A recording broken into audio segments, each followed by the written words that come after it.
the Raider tenets of commitment to excellence, just win, baby. Once a Raider, always a Raider.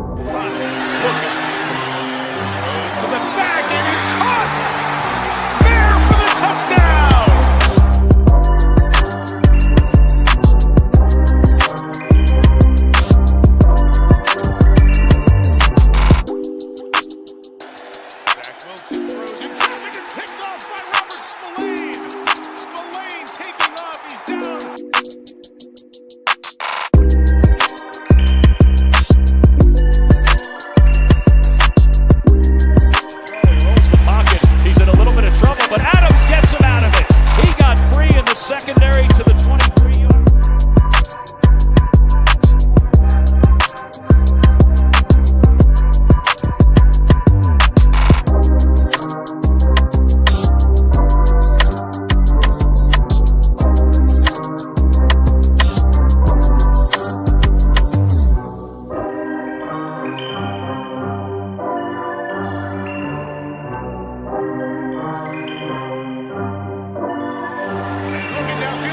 Adams, he's got it!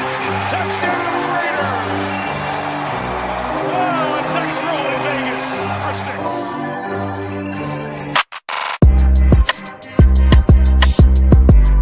The Raiders at the 40-yard line, and O'Connell wants to take a deep shot. And he's got Trey Tucker out there, Tucker diving, and he makes the catch inside the 10.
As a young guy, I had a dream that someday I would build the finest organization in professional sports.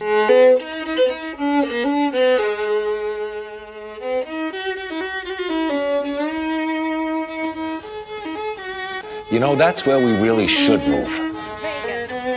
That would stick it to him. Big birthday in Vegas this year. Love Vegas. The man who became defined by 3 words was ready to make history on that day. Just win, baby.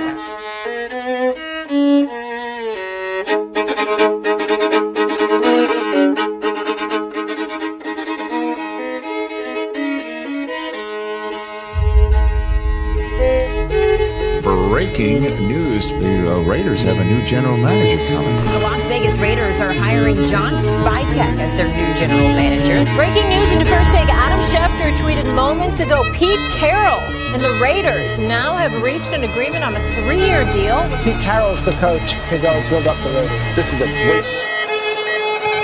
With the 6th pick in the 2025 NFL Draft, the Las Vegas Raiders select Ashton Genty, running back, Boise State.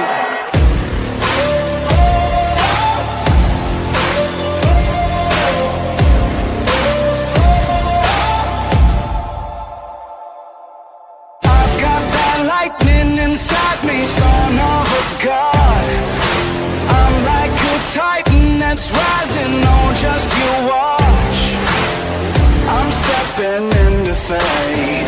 There is no time to waste. I've got that lightning inside me. This is how legends are made.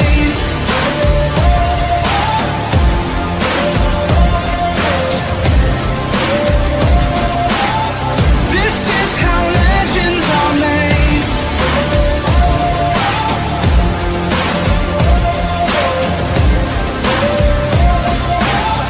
This is how legends are made. throttle, victory is mine. Show you the harder the battle, harder I fight. I've come too far to quit. Step back, I'm going in. I'm cranking up on the throttle. This is how legends are made.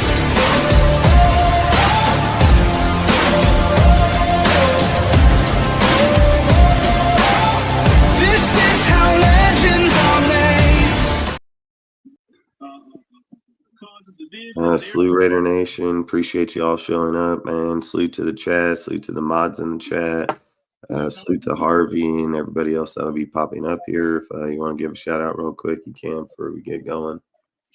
Hey, what's up, everybody out there? Raider Nation is the #1 Raider stunner. What? Salute, Dustin, and I'm glad to be here to do this again.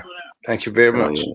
Well, beyond just for a little bit, going over a few topics, basically just talking about the Tank Bowl fucking against the Giants and the Raiders. I think the worst position we can gain from here out is second, with the Falcons winning tonight. I think the farthest we can fall is second place. I think it's between us and the Jets now. Going into next week's game. And we'll have to go from there. So no matter what, we'll either have the #1 pick or the #2 pick in the 2026 draft. So we'll be able to get our player and pretty much whoever we want at that point. If quarterbacks in need, DNs, corners, whatever they choose. So trade out of it, who knows? I'm hoping that they either take Mendoza. If you're picking at the #1 spot, I hope you're picking Mendoza. But there's still a possibility if Dante Moore comes out that he can be an option too. I don't think the #1 overall spot, but he can most definitely be an option a few picks back. But basically just going to talk about Pete Carroll and Geno basically not being here no more. Malik Willis, could he be a Raider? Going to talk about just a few topics, the Tank Bowl, basically how that game went down, and so on. So we'll just basically start with the Malik Willis conversation. So basically I've heard from people that are over in the building that they really like Malik Willis and that they're thinking about going into this offseason as a full entire blow up. So there's a good possibility that the quarterbacks, everybody that are in this squad right now, outside of people that are physically under contract, for the Raiders going forward, which is pretty much most of the team. If you look at most of the team, I think the only person that's really not under contract this upcoming year on the starting lineup is going to be Malcolm Kuntz. So outside of there, I think most of the team is going to be under contract to begin with. So look, man, basically they're targeting Clint Kubiak as the head coach for the Raiders, building up an offensive team, going with the players. Just have always been more successful with the Raiders, no matter how long we've been, Raiders, literally. So, Ozzy's on you. So, fellas, sorry, my computer's been shitty with me today. Oop. Hey, what's up, Ozzy? What's up, Harvey? Sorry, man. I'll just so basically, outside of that, the Raiders have always been more offensively led as a organization through the offense. Don't get me wrong. That's what I remember through the years.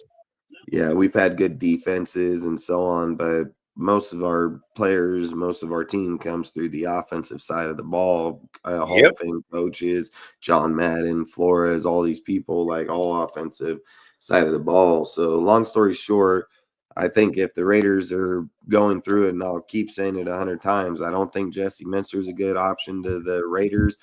He's only been there for 2 fucking years in the NFL. He's been under Jim Harbaugh. Jim Harbaugh creates his own defense. It's just facts. Go look up him at the Niners, Stanford, Michigan, anywhere he goes. Jim Harbaugh, the offensive coordinator, draws up his own fucking defenses and then puts a guy in there like Jesse Minster, which he literally trained from the fucking ground up, basically his shit. So if it, like I've said, I would pass on the Jesse Minster or the Chris Shula, dude. Chris Shula coming from the Rams defense, which has literally been like the Patriots over the fucking years, where they let go of all kind of defensive coordinators and none of them have no success. So, I mean, you'll probably watch Raheem Morris over there with the Falcons get fired this year anyway. So, yep, that's what I said. At the end of the day, there's never really been any success that's come from Sean's defensive tree. Brandon Staley was a fucking joke. The guy's an absolute fucking joke. So, I mean, again, look at Mayo with the Patriots. It's the same deal.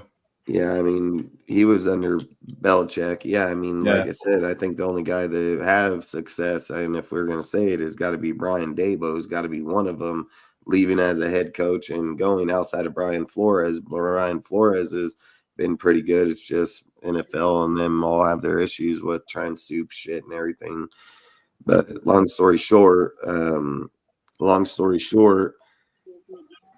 to go back over here with Malik, this is why I think Malik makes a lot of sense, because one, you're going to get rid of Geno, so you're not going to bring back his contract. You're going to end up getting rid of Pickett because you're not going to pay him $15 million. It wouldn't make no sense.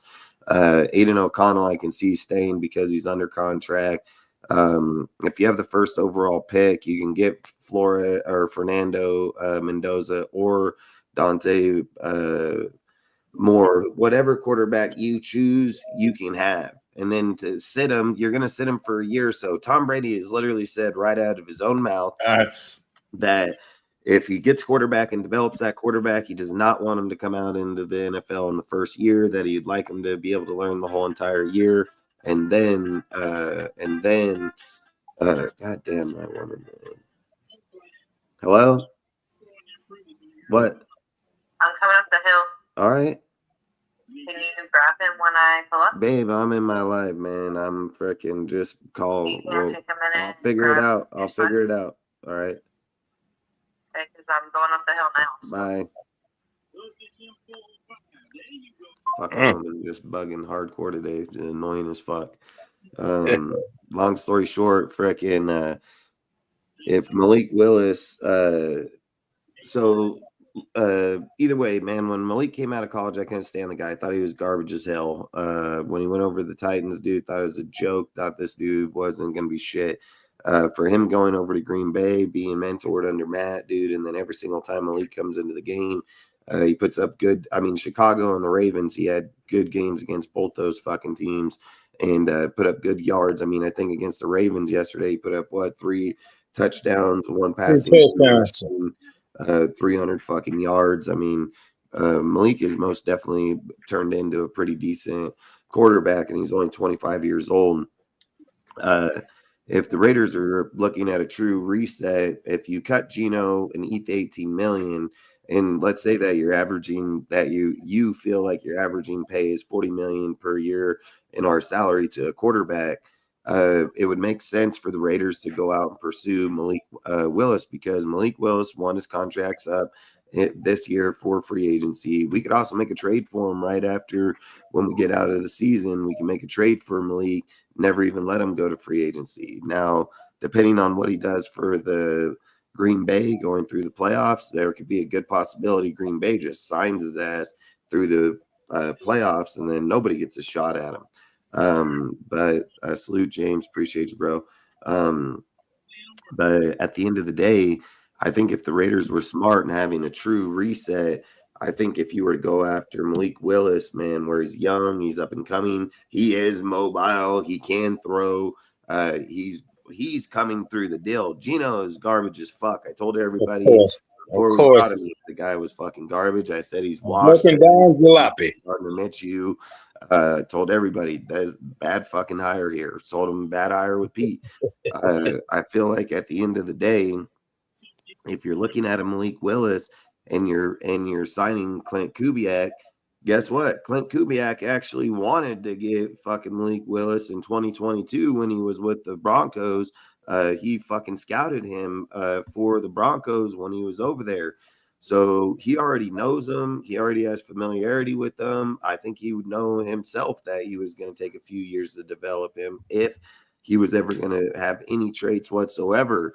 I think when you watch the game yesterday and you see the kind of competitive Malik has, if you go get Fernando and you sit him for a year, because Tom says he wants to sit him for a fucking year. So if I was the Raiders, what I would do is go to Malik and say, hey, look, man, I'll give you a 3-year, $15 million.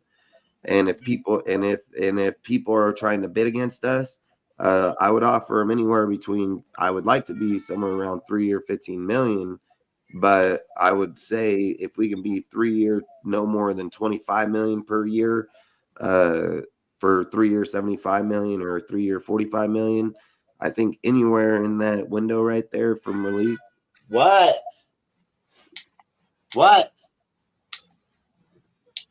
No, man. Anywhere in that window right there, then so look, you're basically just giving yourself a shot. Okay, there's nothing saying if we get Fernando Mendoza, no matter who the fucking coach is, that he would develop. Good chance he will. Good chance under Kubiak he's going to be just fine. But there's nothing saying if you get Dante Moore, he's a 2-year project, dude. He's not coming out this year and have any fucking chance at starting. If anybody knows Dante Moore, when Dante Moore's up, he's up, and when he's down, he's fucking down. So right. He needs at least 2 more years of being developed to be able to sit there and say he would be a great future QB. If you go with Fernando, 1 year sitting, learning the books, everything, he can probably start year 2. Nobody arguing that point. Fernando probably start this fucking year, you know. But I think if you're safe, you go out, you sign Malik Willis to a 3-year contract. Like I said, a 3-year, $45 million, or no more than a 3-year, $75 million. You bring him in. He's competitive. He's young as fuck. He's going to push fucking Fernando, dude. Fernando's mobile. Fernando can throw, dude. Like, these are 2 good players to keep these motherfuckers pushing each other. And then not only that, if Malik Willis takes off and year 1 or 2 fucking just takes off, there's nothing saying that you need to even play fucking Fernando. You can fucking trade Fernando at that fucking point in time. If Malik is, obviously shown like, hey, I can be an NFL quarterback, I'm a top 5 guy, and he's just already ready, then you trade Fernando, you pick up draft capital, and you fucking go build on there, and you keep Aiden or Cam or whoever the fuck you decide at that point. But I think Malik would be a very smart choice to us versus him with a team like Green Bay. A team with Green Bay, they're never going to start him. And don't get me wrong, I would almost challenge, like, at the end of this year, I would probably challenge and look at the fact is, hey, is Jordan Love fucking injury prone? Motherfucker injured all the goddamn fucking time. And looking at numbers put up on Malik, and then they're matching Jordan Love's numbers. I mean, I might even be willing to move the fuck off of Jordan Love for fucking Malik Willis. So for me, I would most definitely say in our situation where we don't have no true fucking guy, Gino's fucking ass cheeks, we'd be fucking cool to pay this $8 million to be on our team. I would rather pay him $18 million to get the fuck out of here, like ASAP. So I would rather pay the $18 million. I would rather go give. So let's just say we eat $18 million, right? Let's just say we eat 18. If we sign Malik to a 2 or 3 year, $75 million, at $25 million per year, right? We're still only around the $45 million range per year on the quarterback. And we're only paying Geno's 1 year. We're not paying Geno no more after next year. So, I think we'll pay him a little bit, but I think the next year is like minimal, but we're done. And even if we trade him next year, we would have a 0 dead cap versus this year, we're going to have an $18 million dead cap. But I would still pay the $18 million, cut his fucking ass, go sign Malik, pay him $25 million, dude. Therefore, I'm only paying out $45 million, $5 million more this year to a player like Malik versus a motherfucker like Geno. Like, I would way rather do that. And then we have Willis for the next 3 years. He pushes fucking Fernando, and if Fernando takes his job, he took it willingly because he fucking earned it. Like, if salute Rosetown, appreciate you. If he takes that job, he earned that fucking job. You know what I mean? So I think our open competition with Willis as the starting quarterback is way different than Willis being over behind Jordan Love. Look, let's just be like, if Willis would have beat the Ravens yesterday, I think they may start looking at a conversation going into the fucking playoffs and shit like that about pushing motherfucking Malik Willis some more in those games, dude. Like, that was a really good game. If the defense fucking stayed up to their part, they would have probably won that fucking game. But game wasn't lost because of Malik in any way, shape, or form. So I think when we're looking at our team, you have to look at players just like him. Those are the types of players you have to look at. You're not going to pay him $40 million to bring him here. He's at the end of his contract this fucking year. If we want to fucking sweeten the pot with the Packers, because we're like, hey, if he pushes free agency, we're putting in a bid against 20 different fucking teams. I'm just exaggerating.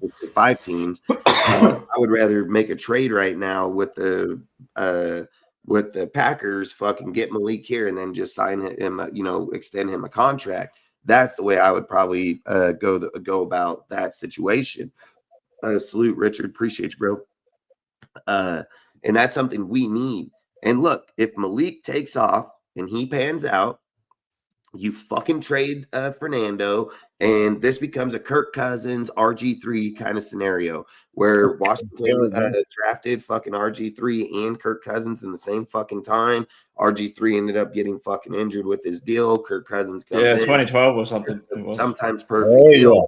But for us, it would have been a better. For us, we obviously don't want the broken fucking leg part, but we would like the part where, in reality, would say, Willis has been in the NFL. He's already learned systems. He already learned it. Obviously, Clint Kubiak had interest in Willis because of his traits of arm strength, being in the pocket, being able to run, fits his type of system.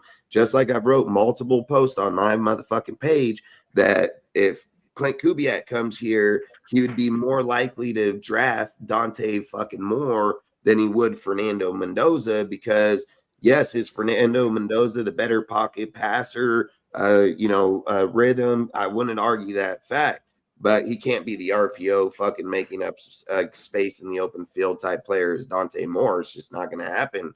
So, and that's kind of Clint Kubiak's offense, and that's exactly what Malik Willis is in that aspect. So, for me, I would say if you get Clint Kubiak, you have a player that he was already interested in, Malik Willis, so he might have success with him right away. Look what he did with fucking Sam Darnold, which was a wash in New York, came back to life in Minnesota, and now he's out there fucking probably first seed in the NFL right now going into the playoffs. Like, if you can get a guy like Malik, dude, with mobility, have the arm, start seeing the field, like he's seen the field pretty well, dude. Like, he looks really fucking good quarterback to be a backup. Like, it's just straight goddamn facts. So I think we have a win-win, because if Malik wins, we win right off the get-go and take off. If Malik is only bare average, then who gives a fuck? If Fernando takes him on in year 2, who cares if we're playing Malik $25 million to be a backup? You have the best backup in the NFL, $25 million for a year, and we get fucking rid of him. Like, I think it's a win-win for the Raiders to sign this fucking guy, dude, for 3 years, dude. Like, I would go sign him. Like I said, a 3-year 45 or a 3-year 75. I don't care anywhere in between and give a fuck about the number, but I would start there and in there, just in that space, and then let him go. And I think for the Raiders, like, if you're trying to do a true rebuild, that's the way to go about it. It's like the conversation with people saying about we're going to trade Max, right? I think I would just call bullshit. Like, if I'm just being honest, Max's contract doesn't state we can trade him this year. Max's contract states that we paid him like 35 fucking million. That means if we were to trade him, another team's going to instantly say right away that they're going to want us to eat some of the fucking money right away. And then if we're looking for 2-3 first round picks, which that's what we're going to push, we're going to probably get the picks, but we're going to pay for Max to go over there. Where if we wait till 2027, and let's say this scenario, okay? Let's say this year we take our picks, we get Mendoza, we go get a Malik, we fix our offensive line. We got 125 fucking million or 121, whatever the fucking number is, 121 million, 10 fucking draft picks, dude. We're leading top dog motherfuckers in the deal this year. You get people like Spytek, Brady's coming in there now. He's going to have way more, in there with more opinion. Spytek drafted really good. Pete just sucked at fucking developing this year. It's facts. Oh yeah, and Pete sucked at fucking really personnel choice on the field. Sitting on the bench all year long. It's just stupid. Exactly. But they made their picks. I think they did just damn fine. So if the Raiders were to go into this year and say that you use the trade scenario about let's trade Max, get a first-round pick, that means you're going to have 2 first-round picks doubled up on the same fucking year as your quarterback. That doesn't make no fucking sense, because in 5 fucking years, if you pick the DN, quarterback, fucking and receiver DN or whoever the fuck else that player is, the same year you're giving your quarterback a fucking contract is the same fucking year you're giving that player a contract. Now, you can give a contract a year earlier and extend it over, and then he plays on that. Yes, nobody's going to argue that fact. But what would say more common sense would say is you're not going to fix both sides of the ball at one time. We're just not. We've tried it for multiple years. The success sucks. We never have success on it. When you try to fix the offense, try to fix defense, we're a broken fucking team. The offense isn't that far away from being fixed. It's actually pretty minimal, dude. I've said it 100 times. If Carlos Grant and fucking Caleb Rogers pan out, you're probably replacing one fucking guy on the line, period. Yeah, so your line is not too far off of being probably top 15 line with players on our team right now. Brendan Carroll's just trash ass fucking coach.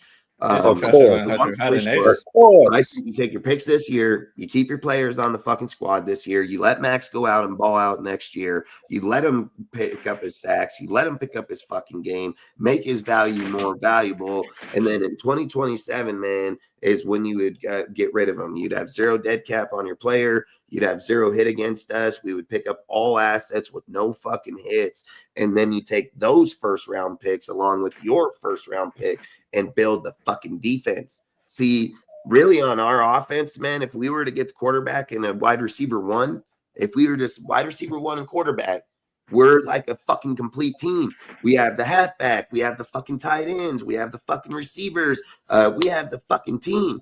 So if we're only getting maybe 2 linemen, maybe 1 O lineman, 1 wide receiver, and a fucking quarterback, that's 3 picks out of 10. $120 million, and we pick these guys up out of draft. Like, that's what I've been saying on IG. Your mom's right up here. She'll be here in a second. You have all these options here. What you're going to pick up here is minimal. It's fucking minimal. So all I would say is like the Raiders need to focus to fix the offense. And I think you go out and sign Malik, man, you're only giving him fucking 15 or 25 million on 125 per year. If you're giving them 125 million or 25 million off 121 million, we're still around 90 some odd million fucking dollars in cap space. So I don't think Malik coming to this team hurts us in any motherfucking means. It doesn't, and eating actually the contracts would offset, because if Gino was to stay on the team, his contract this year would be 26 million. So if you're paying Malik 25, it's 1 million less than what you paid Gino anyway. Yeah, but then Gino said he wanted to leave the Raiders anyway. This fucking guy, he's a mental patient, dude. He belongs in a white fucking suit, dude, in a fucking rehab. Every week, when you see him he flips us off on the sideline. He talks shit. He fucking does all this shit. And then he backpedals. And then he fucking got a broken foot over here, and he's like, "You'll be back next week." Like, shut the fuck up. Get that guy the fuck out of here. I mean, I saw him on the sideline. Sounded like he didn't know where he was coming or going. Yeah, did you see Gino on the sideline last game? It's like even the hairstyle, man. He looks like I saw that, man. He looks like one who flew over the. Remember Jack? I'm gonna go grab my kid out of the pickup. I'll be right back. All right. I what you was saying, Ozzy? What you was saying now? I was saying that last week Gino looked like one of the characters from One That Flew Over the Cuckoo's Nest with Jack Nicholson. Yeah, tell me about it, man. I'm like, this man, I mean, you put his brain with a parakeet brain, zing, fly backwards, man. I'm like, and then I was also gonna piggyback off what Dustin was saying, because I was saying Gino's contract for next season, if he played, was 26 million. Right. So if we go and get Malik Willis, like he's saying, it's only going to cost us an extra $5 or $6 million for a way better quarterback play. It's like it's like Malik Willis is taking Because if you add in the $18 million dead cap plus Malik's I mean, it's like Malik Willis. Ever since he been getting playing time, he been taking the Packers by storm, man. They were like Jordan who? Yeah, exactly, and that would be a good bridge quarterback for us. Or it would. It would. And then what Dustin was saying with building the offense, right? I think we're only about 5 pieces away. We just need like maybe 2 offensive linemen, like a guard or a center and a right tackle, wide receiver one, and then the quarterback, and then maybe a backup running back to spell Genty during games, and that's it. And you can probably draft the running back and the quarterback in the same draft. My personal opinion, I think they're gonna let go. I think they're gonna let go of what's his name? The one that went to Georgia. Zamir White. I got a funny feeling. The Raiders gonna cut. Yeah, the Raiders gonna cut ties with him, man. They're gonna cut ties with him. They're gonna let him go. Yeah, they're gonna move on, and then I say you draft a running back in round 4. Maybe we had 3 4th-round picks this year, so in round 4 is probably where you pick up a running back, just as a backup to Genty. I like the guy out of Minnesota, Darius Taylor or whatever his name is. He's pretty good. And then the other thing I was going to say though, with the whole Max deal, like I don't want Max staying in the goal, and it just depends on where his head is at. Because if he wants to win now, it's not going to be happening in the Raiders for like another 2 or 3 years. So it depends where he's at. But just on what Dustin was saying, if we did trade Max this year, it's only a $5 million cap hit. If we trade you know what he said about losing. $30 million, we $5 million. That's it. So he's still tradable this year. It just depends what happens. Yeah, you remember what he said about losing. He don't like to lose. Well, we're probably going to be losing next year too. Probably. We're probably lucky. I have us getting maybe if everything pans out, we get maybe 8 wins next year. Right. Hopefully, everything going to Cole as well as playing in the NFL draft. That's the first important thing. And that's just based off looking at this year's losses. Like there's 6 games this year we could have won with a better quarterback and a better head coach, in my opinion. Oh yes. Because we only lost by 1 point, 1 point, 3 points, 7 points, and won by 14 points. But that one could have been less if offense actually did something in that game. But, Money boy, I don't think Max is going anywhere. Like I would get worried. Like I would kind of be a little skeptic because of the fact that it's probably not. It wasn't Pete that shut Max down. You got to think it was the front office. The front office went in front of Pete. Yeah, the front office said we're shutting down Chin. We're shutting down fucking Bowers. We're shutting down Max. Like the front office made that decision. Now, when you look at Chin and Bowers, I don't think there's much to look at. But the fact that you shut down Max 2 games before the end of the season, I've always said this. You can't trade a hurt player. So there can most definitely be a conversation getting around to the fucking, February, March, April area that most definitely something can be possible depending on the way the organization's going. I would just say logic contract says not till 27. Just with the contract would be more logic for the team to move With the contract, if we trade him this year, we only take a $5 million cap hit. Yeah, next year we take a 0. Yeah, next year is 0. This year is but we pay him $35 million. No, we don't pay him 35. If we trade, that's if we cut him. But if we trade him, it's only $5 million. Make a trade, if a player gets traded, the contract is negotiable by the fucking team taking him. Yeah, that depends. But I think they would be willing to take 30 for a max caliber player. If a team said, why would they have to when the rules state, hey, I can bargain you to only take half of his contract? Because he's a top 3 DN and most DNs in his range. Why would the team penalize themselves? That would be like us saying, yeah, we'll take Max and eat 35 when you can fucking eat 14, 15, 17 million of it. Like, that's don't make common fucking sense. Common sense says, when I go to the table to negotiate that trade, the first fucking thing is I'm not paying 35 fucking million for Max. You are going to cover some of that fucking contract. Facts. And if you're not going to the table with that being your number one deal, you're probably a bad negotiator, and you probably shouldn't be at that table making trades, dude. Like, Depends you on the don't draft go in capital. somewhere and just tell a team that we're going to take the whole fucking thing of it. It's not how it works. Not any team will do that. We're going to eat his contract in some way, shape, or form. Oh, we need some of him it for sure, team. but paying like 27. And then 30 I've mil said for it. Max I've said it. Max didn't produce that well in the last 2 fucking years. So you're not going to get the most value out of him. Would you get 2 first? Yeah, I wouldn't argue it. But if Max comes back next year and fucking goes for fucking 15 sacks, fucking leads Pro Bowl, second best in the league, push him on a 0 dead cap year, you're going to get probably 3 first-round picks from somebody. So it's all Max ain't de-aging in fucking a year from now. So I think you got it. It's a very slopey road, but this is how I look at it. You're already paying Max. The team is not going to win next year. So you have no hurt. If he wants to stay here, who's hurting? He's the only one not winning. So we're not hurting. We all know we're not winning, and we all know he's getting paid either way. So yeah, that's why I said it depends on when Max is there. It don't hurt us. But if you go into the following year and your offense is picking up, everything's coming together off your picks and your money, it's got to be it's got to be an obvious conversation to say $30 million off of Max, two or 3 first-round picks. That's 2 per year for the next fucking 3 years. You're fixing your defense 100%. And it's not one guy fixing the defense. It's like 7 motherfuckers got to fix the defense, dude. So I've said it. If you make it where if you trade Max this year, it means your players match up on the same contract this year. Quarterback and DN, whoever the fuck you take, you're matching on the same fucking year. If you play Max this year and trade him next, that means your quarterback's on contract this year. Whoever the fuck your player is next year is on his contract. Like you're not killing yourself there. And I don't feel like I would rather have the picks to be able to trade up for somebody like Jeremiah Smith or fucking Ryan Williams or a fucking receiver worth of fucking next year's draft versus who's here this year. What do you got? Arizona fucking wide receiver, fucking I think you have USC. You have a few dudes right here, but nobody like next year. So I like I said, we're not winning. Unless you wanted to go defense like a Caleb Downs or something.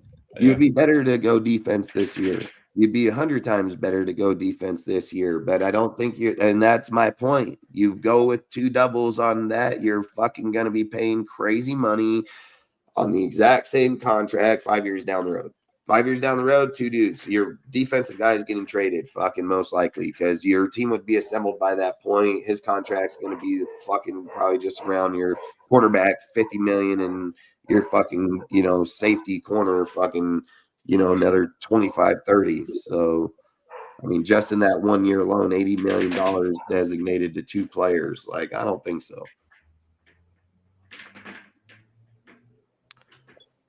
Yeah, it depends what Max's head is at, but otherwise, yeah, he probably. I don't usually pay attention to the comments, to be honest with you.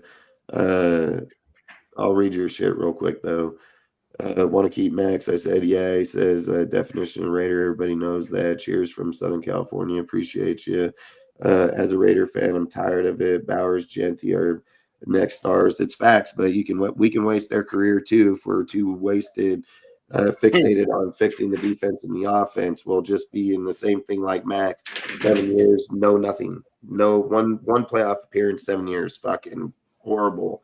Bowers and Genty, you got to take advantage of them on their first rookie year contract. That's why you have those guys. That's why right here, right now is where you need to go make the Malik trade, where you have a quarterback that can start out next year winning 5-6 games. Like I would be confident Malik gonna win 5 or 6 games next year, dude. From the way he runs and the way he passes, I don't see how the fuck he doesn't.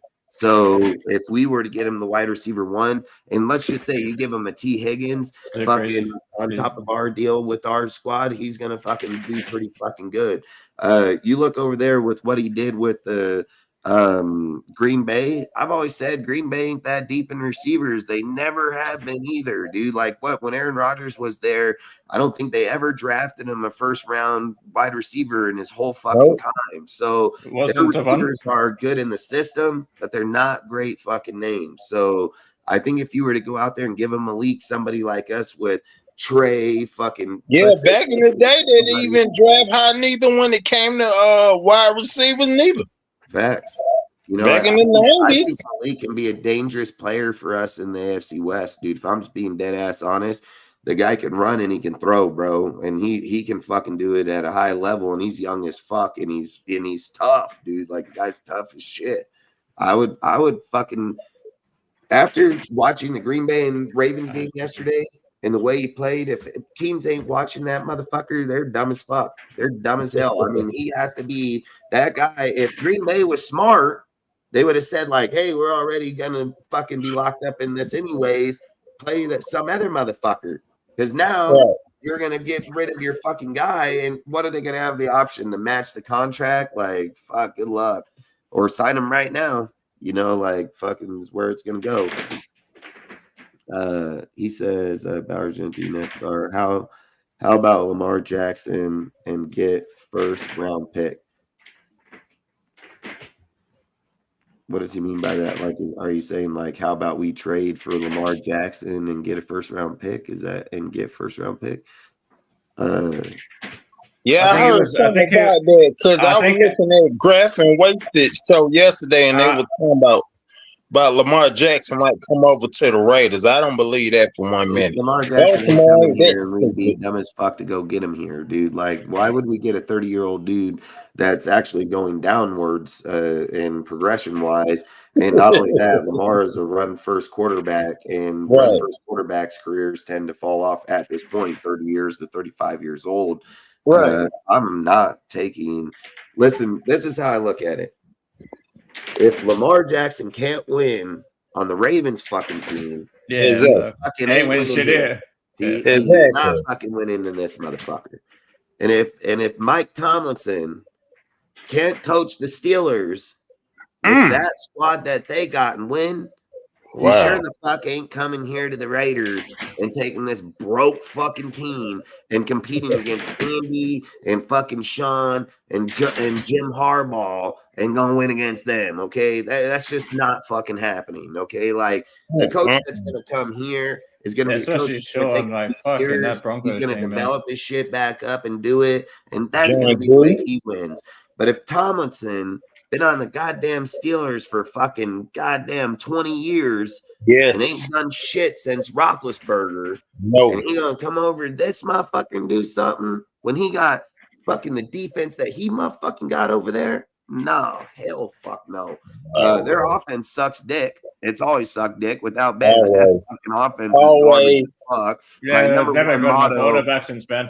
Man, my number one motto is your defense. If you're a defensive head coach, your career is as long as your offensive coordinator. Like you're not fucking. You don't stick around long. If you got a great offensive coordinator like Josh McDaniels, well, guess what? Mike Vrabel might have a 20-year career just like Bill Belichick did too. So when you got a fucking offensive coordinator that can scheme and you can play defense, you got a great tandem.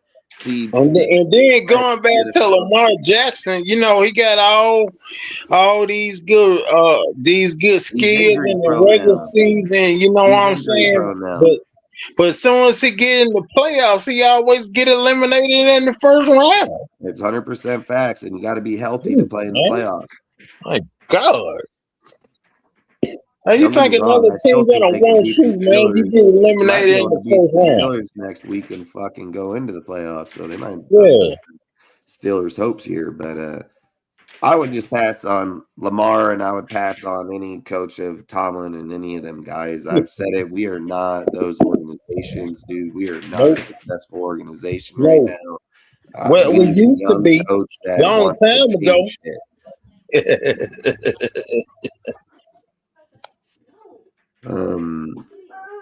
He said get Lamar his contract over next year. What happened, bro? What, bro? Your moto? Yeah, my moto and me. Where is it? Hold on. Hey, listen to me. Listen to me. Your car? Yeah. What is he? Which one? We'll play with it tomorrow. Hey. Which one, though? Play with it tomorrow. The blue one? Yeah. Well, that one don't make no noise. So No, he wants the motor car. Oh, you're saying your remote control one? Yeah. Oh, look. Hey, look at me. It's died, so we have to charge it. And then when we charge it, it'll be ready to go in the morning. Look at me. Look at me. Look at me. Look at me. It's charging, bro. Look. Look at me up here. Hey, I know you like that car. I know. Come here. He won't take his medicine. He says his tooth is an ouchie, so if he wakes up tonight saying it is, we're gonna syringe it in his mouth. Hey, bro. Listen. It's just charging right now. Okay. Oh, my moto. I know you love your moto. Yeah, it's a really cool car, man. But I'll have it charging ready for you in the morning. Right? Go get your pajamas on, dude, and then either watch some TV or come back. Okay? Go get some pajamas, though. All right, close my door. All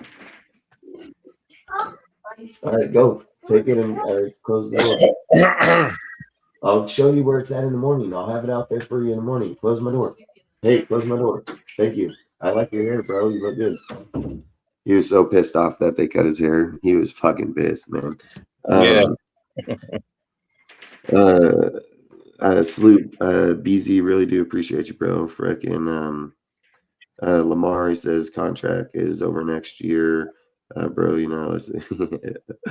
We need damn QB if Geno fell. Geno's garbage. I mean, he's not even a QB, man. Where does he rank? Like, where does he rank? Like 170, 170 fucking 9 out of fucking, 60. All I want to know is, speaking of Jamarcus Russell 2.0, he got what, 15 interceptions for the season now, right? Well, now Geno has the second most interceptions for a Raiders quarterback ever.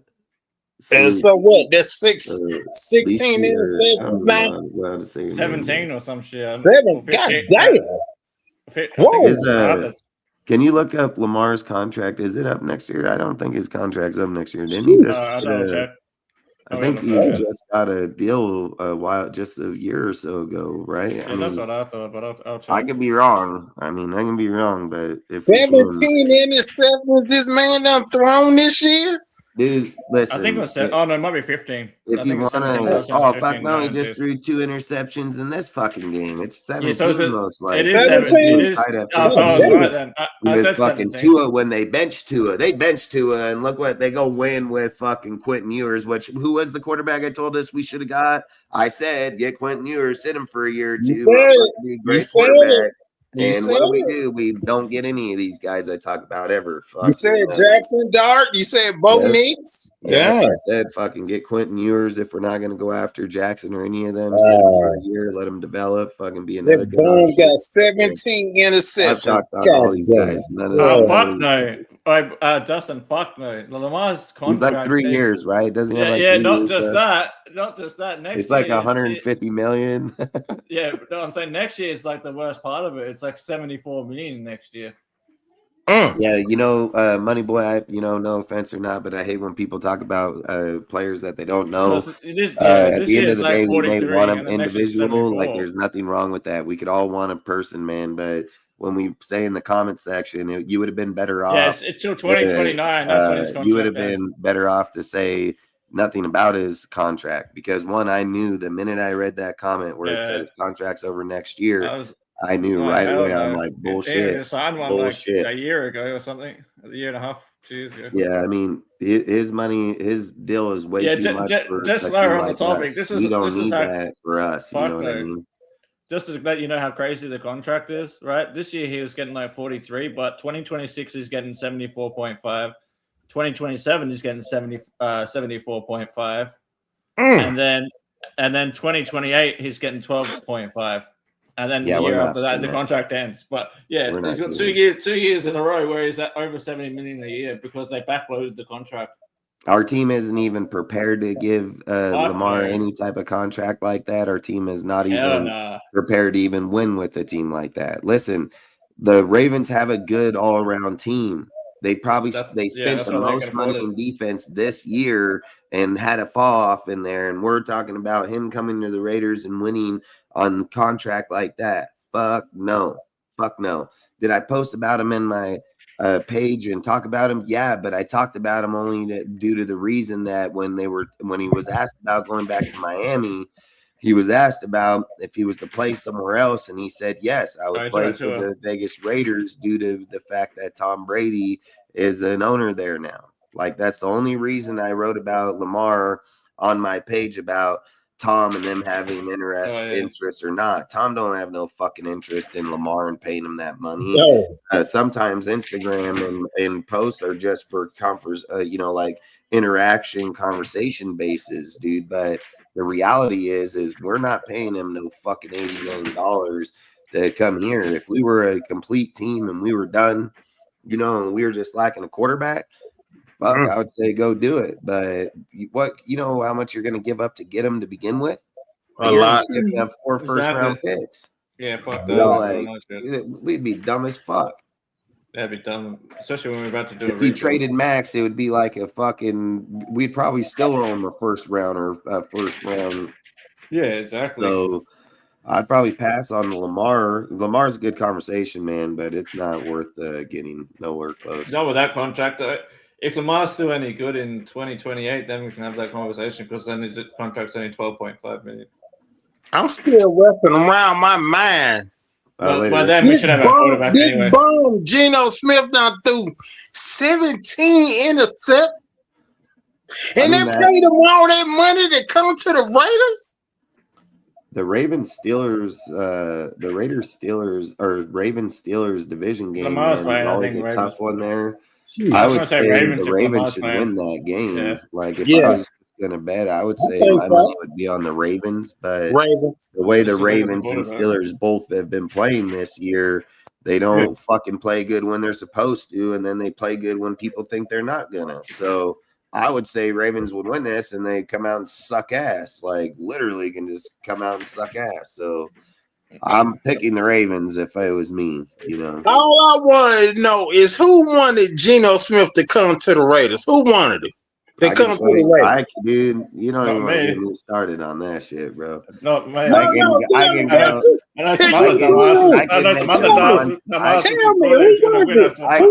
montage of every major YouTuber for Raiders content, dude. I can make I'm talking about was it Spy Tech, was it Brady, or was it Pete Carroll? Pete Carroll, 100%. No way in hell Spy Tech and Brady were like, oh, well, let's go sign Geno. Because I thought Mark Davis had something to do with that. That what? I thought Mark Davis might have had something to do with it. That's 100% coach sitting at a table saying, I already have my quarterback for this. I mean, that's 100% coach conversation, man. They paid that man all that money. He done threw 17 interceptions. I mean, it's only 2 years. Money going down the drain, man. We paid him more than Derek Carr. Like, we were paying Geno $40 million this year. That's like, and they never should have let him go. Well, I mean, Geno's contract at the end of the day for that quarterbacks that are in the NFL right now. It's gone up. Yeah, his contract's pretty on par or one of the lower end. But the fact that he sucked as bad as he did, the guy threw way more interceptions than touchdowns. Where's his touchdowns right now? Is he like 10 or 11 touchdowns to 17 interceptions? About 10. I think he's got 17 touchdowns. 17 touchdowns? Okay.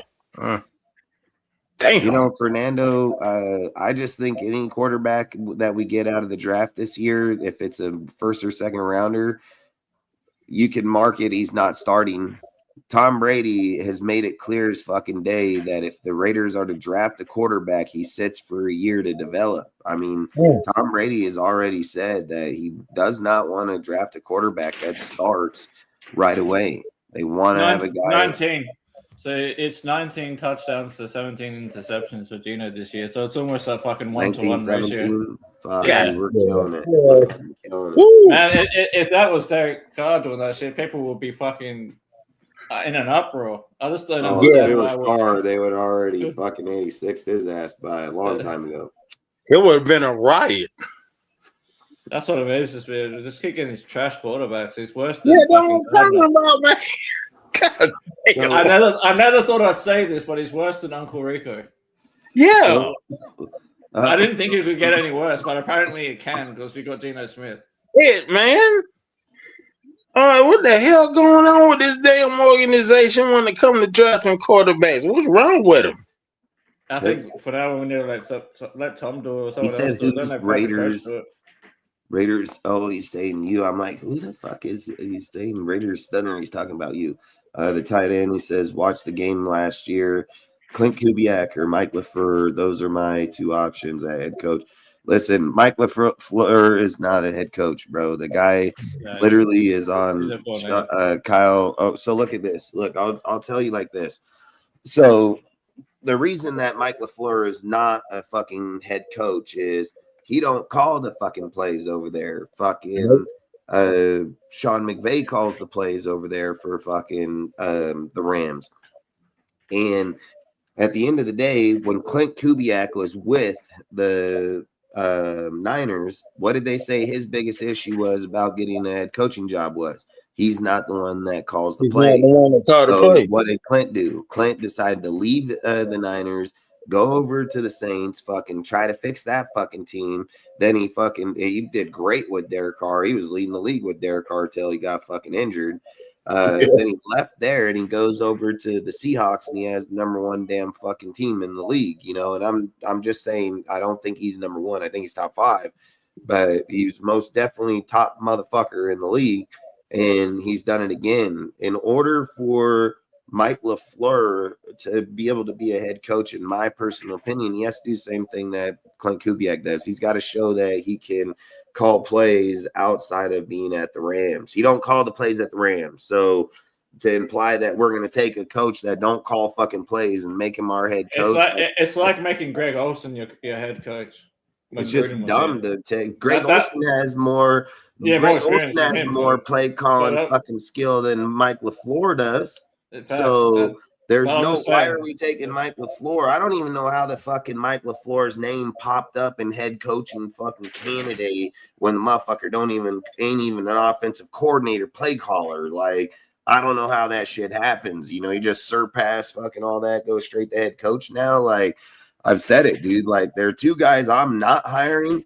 Well, 3 is Jesse Minster, fucking for one, because again, that's Jim Harbaugh's defense ran by Jesse Minster, dude. Like, that's not Jesse Minster's defense, and he can be great with fucking players. Listen, it's really easy for a coach to look good in somebody else's shit. Like, it's really fucking easy, man. Like, Nick Saban fucking win all kind of championships in Alabama, and he fired all kind of head coach or coordinators and defensive coordinators, okay?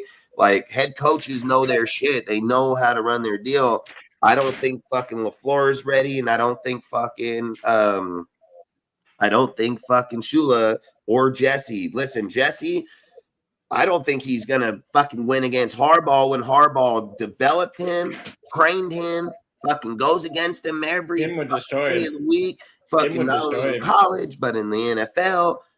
Jesse's voted on by fucking Jim Harbaugh, dude. Like, that's not a fucking good hire for the Raiders, especially in our fucking division that you face them 2 fucking times a year. I think I'll pass on that one. I would take Brian Flores before I ever hired Jesse fucking Minster to fucking coach the fucking Raiders in the division against Harbaugh. Like, just Brian Flores is the only defensive-minded coach I'll take, actually, to be honest with you. Brian Flores is the best defensive coordinator to take as a head coach in this fucking cycle because he has a better winning percentage than Shula. He can develop any type of defense. And he's been a head coach before in Miami, so he knows what it takes. Dude, Robert Saleh needs to have front line and good corners. All right, then y'all take it easy. All right, peace, man. That's it. Where Brian Flores, he can scheme to anything. He can do pressure. He can do blitz. He can do coverage. He schemes your players. So he's not. And he's an aggressive defensive coach, which is what I like. Front 4 and corners, like that's not him.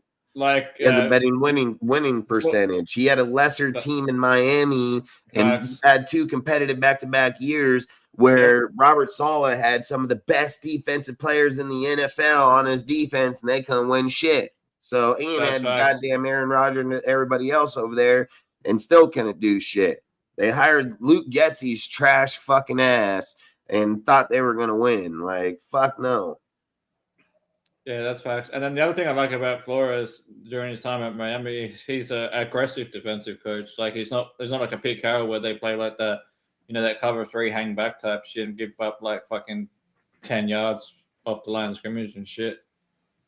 Flores is an aggressive-minded defensive coach. Todd Monken's another coach that has been talked about Ravens. for the Raiders. Is that the one from the Ravens or something? I think? Yeah. Yeah. He said was the tight end. I think you're talking about Andrew is who you're talking about, but I don't know. Gino is worse than Jamarcus. Gino is the worst motherfucker ever been on this fucking team. He will win AFC West. Get Zach Wilson. Fucking where's he at? The Dolphins right now? Fuck no, we ain't getting him. That's for sure. Yeah, Gino, for the franchise record, Gino has the second most interceptions in the season as a Raiders quarterback. I think the only other one was Kerry Collins, and it's only by like 1 or 2 touchdowns. So if he plays next week, he can still. Oh, he's probably not going to play. So he probably won't be. He won't be the number 1 guy in interceptions for the franchise, but he'll be number 2. First round selected. But going back to what you were saying before, yeah, I agree. We have to draft a quarterback, and then we have to address wide receiver and maybe 1 or 2 offensive linemen in free agency. Like that's where I'll be putting most of my money in: 2 offensive linemen and a wide receiver. Even if we have to trade for one, that's good. Or we either pick up like. I would bring a competent coach in here first. I'd bring. They're going to decide. But first. I'm just saying the position. I would let him evaluate where the O-line is. I've said it, dude. You got Colton Miller. You fucking put Caleb or JPJ on your outside guards. You put same with 3 on the team already. Yeah. You put Grant at your fucking tackle, and you might just be looking to get a center right at this moment. Or if you decide to run with JPJ at center and get the guy, and somebody at the guard, you're only looking for guard or center. Like you're only looking guard or center. So I think I was saying maybe right tackle just because I don't know where Grant's at. I've said this. I look in a rebuild. In a rebuild, you're not looking to go out and spend $30 million for an offensive lineman. Colton Miller is already contracted through us, so that's already a contract we have in the rebuild if we choose to hold on to him. Logic doesn't say go to free agency, hire the best fucking O lineman, because logic says you're not going to be a competitive team for 3 years. So where can you split up the money, get good functional pieces here on offense, defense, and then build core pieces over those next 2 years? If you go out and spend $30 million on a player, you're not winning. That's a waste of fucking money. It's just a waste of fucking money. That player. I'm not saying that 30 million. I'm saying like spend maybe 30 million too guys. The thing is like, yeah, and don't get me wrong, you can get some good average players that are going to go help you win. Look, if you brought a Malik I'm saying we need a veteran right tackle. That's what I'm saying. Like I've said it. I've made on it that DJ Glaze should have been moved to the guard position. I said it all year long. I said if get the right tackle was here, he would have changed that shit like he did the whole time he was here. So I think. I think it comes down to where you play JPJ, because I think Caleb Rogers, I'm good with him at right guard. Like, I think he's shown enough this season so far to warrant him having a shot to start next season at right guard. And then you'd have JPJ either center or left guard. So it depends where you want to play him. And then you either get a center or a guard, depending where JPJ is playing. And then maybe a right tackle. That's it. Like, just 1 or 2 offensive linemen in free agency. Because I feel like if you're going to get a rookie quarterback, the contract of the rookie quarterback is going to offset what you can spend on the offensive line, because you're not paying big money for the quarterback. So you can spend a bit more money on the line when you got a quarterback that's worth like $8 or $10 million a year. Yeah, I wouldn't argue to say if you can get the player and he's there and you're not spending crazy money, I would grab it. Maybe I would just say 15. I would say like. I think our first pick and second pick got to go wide receiver and quarterback. Like, I think you got to focus on wide receiver, because if you go into the free agency, you're going to pay out a contract to a wide receiver for a lot of money. No, I'm not doing that with wide receiver. I'm saying offensive line. Wide receiver, I'd get like a Marquise Brown because they're a little cheaper. I would just draft an O lineman. You know, the thing I've said that I've always loved about Carmen Casilla is he's always said, No matter when he was with the Patriots or any team, he's never drafted a lineman before the 3rd round. Never one fucking time. There's only been one offensive lineman that's been taken with the 1st overall pick in the history of the NFL draft, and it was Orlando Pace. So nobody's taking no lineman in the top 1st pick. Oh, fuck no. So, and I've said it. If the right coach comes in here and he says we don't need to go right guard or tackle because we're going to play Charles Grant there, and he's going to take this year to develop because he should have took it this year, but now because we didn't have a competent coach, we're going to let him go through the beating this fucking year. So Grant will be the right tackle. Fucking Caleb Rogers will be the right guard. They're probably going to get a center. They probably draft a center or sign a center. That would probably make the most logic, because even people will say that if they were to look at JPJ, regardless of how people feel about him playing the center position, everybody will say JPJ is a better guard, not a center. So, I want him at left guard where Richie used to play, because I feel like if it's that Richie Colton Miller. So put him next to Colton. Put him next to Colton. I'd say put JPJ next to Colton. That way you know your left side. Because you'd have Miller and JPJ next to each other on the left side. And you would have Grant and fucking. So you have your weak side and your strong side, because Grant you have and fucking Rogers would be next to their selves, and they're all fucking big motherfuckers. So exactly. And then the other thing I'd say, if you can get, and they have a good center coming out in the draft this year, dude. They have a good center that's coming out in the draft, man. There's a couple of them actually. There's a couple of them. Yeah, I think they have the one from Oregon that'll be coming out. Fucking. I think there's one from. Yeah, is that? Yeah, I think I know who you're talking about. There's Islander guy, isn't it? It's like he looks Simone or something. Yeah, they got a few that are decently good in the league this year. And that's probably how I would look to address it, is through the center. I would look to draft the center and then just move the players around and then repick back up players in the offseason. Like they've said, with all the money that we have 121 million, and there's only one lingering contract on the starting roster, and it's Malcolm Kuntz. So, and there's been multiple reports that they're going to move off of Tyree Wilson, so he won't be here no more either. So I've said, like I've said, if you just sign Malcolm Kuntz, he's shown at the end of the year he started to come on. He's getting a lot better. That ACL tear is one of the worst that a player can have, man, and it usually takes a year till they get the confidence back underneath themselves to make cuts, get off of the corners, things of those factors. So if Malcolm can stay healthy and be good going next year, I would just tell Malcolm, hey, you want to be a Raider? I'll give you a 3-year, $36 million contract, and we'll just go from there. Like, I think you just paying $12 million a year. I don't think you're getting a better player than him. But if you release him, you have the chance of losing him like Chasem that went to the Patriots and get fucking 8 or 10 sacks right now, So I'd most definitely keep Malcolm and just try to find somebody else in either free agency or the draft to build off of him, And Dustin, actually, like on that point, I would love to keep Robbie Leonard on the coaching staff. I would just love to keep that guy on the coaching staff. I've said this, and I even have a lineup with who I think Clint Kubiak's roster is going to be. And I've said I think Rob Leonard is the only coach that's on this squad that stays here next year. I think he's the only coach in the whole thing. I think everybody else is gone. Yeah, you're right. It was the one I was thinking of with the center thing you were saying. It's that Penny guy from Oregon. He's one I wanted the whole time. Yeah, and then if you can't get him, if we miss on him, I wouldn't mind getting Bryce Foster. That's the other guy I like for center. Yeah, I mean, I just don't think I don't think we're as far off. I think I've told everybody all year in the live. Yeah, I said the same. I told everybody in the live all year, and I've made posts.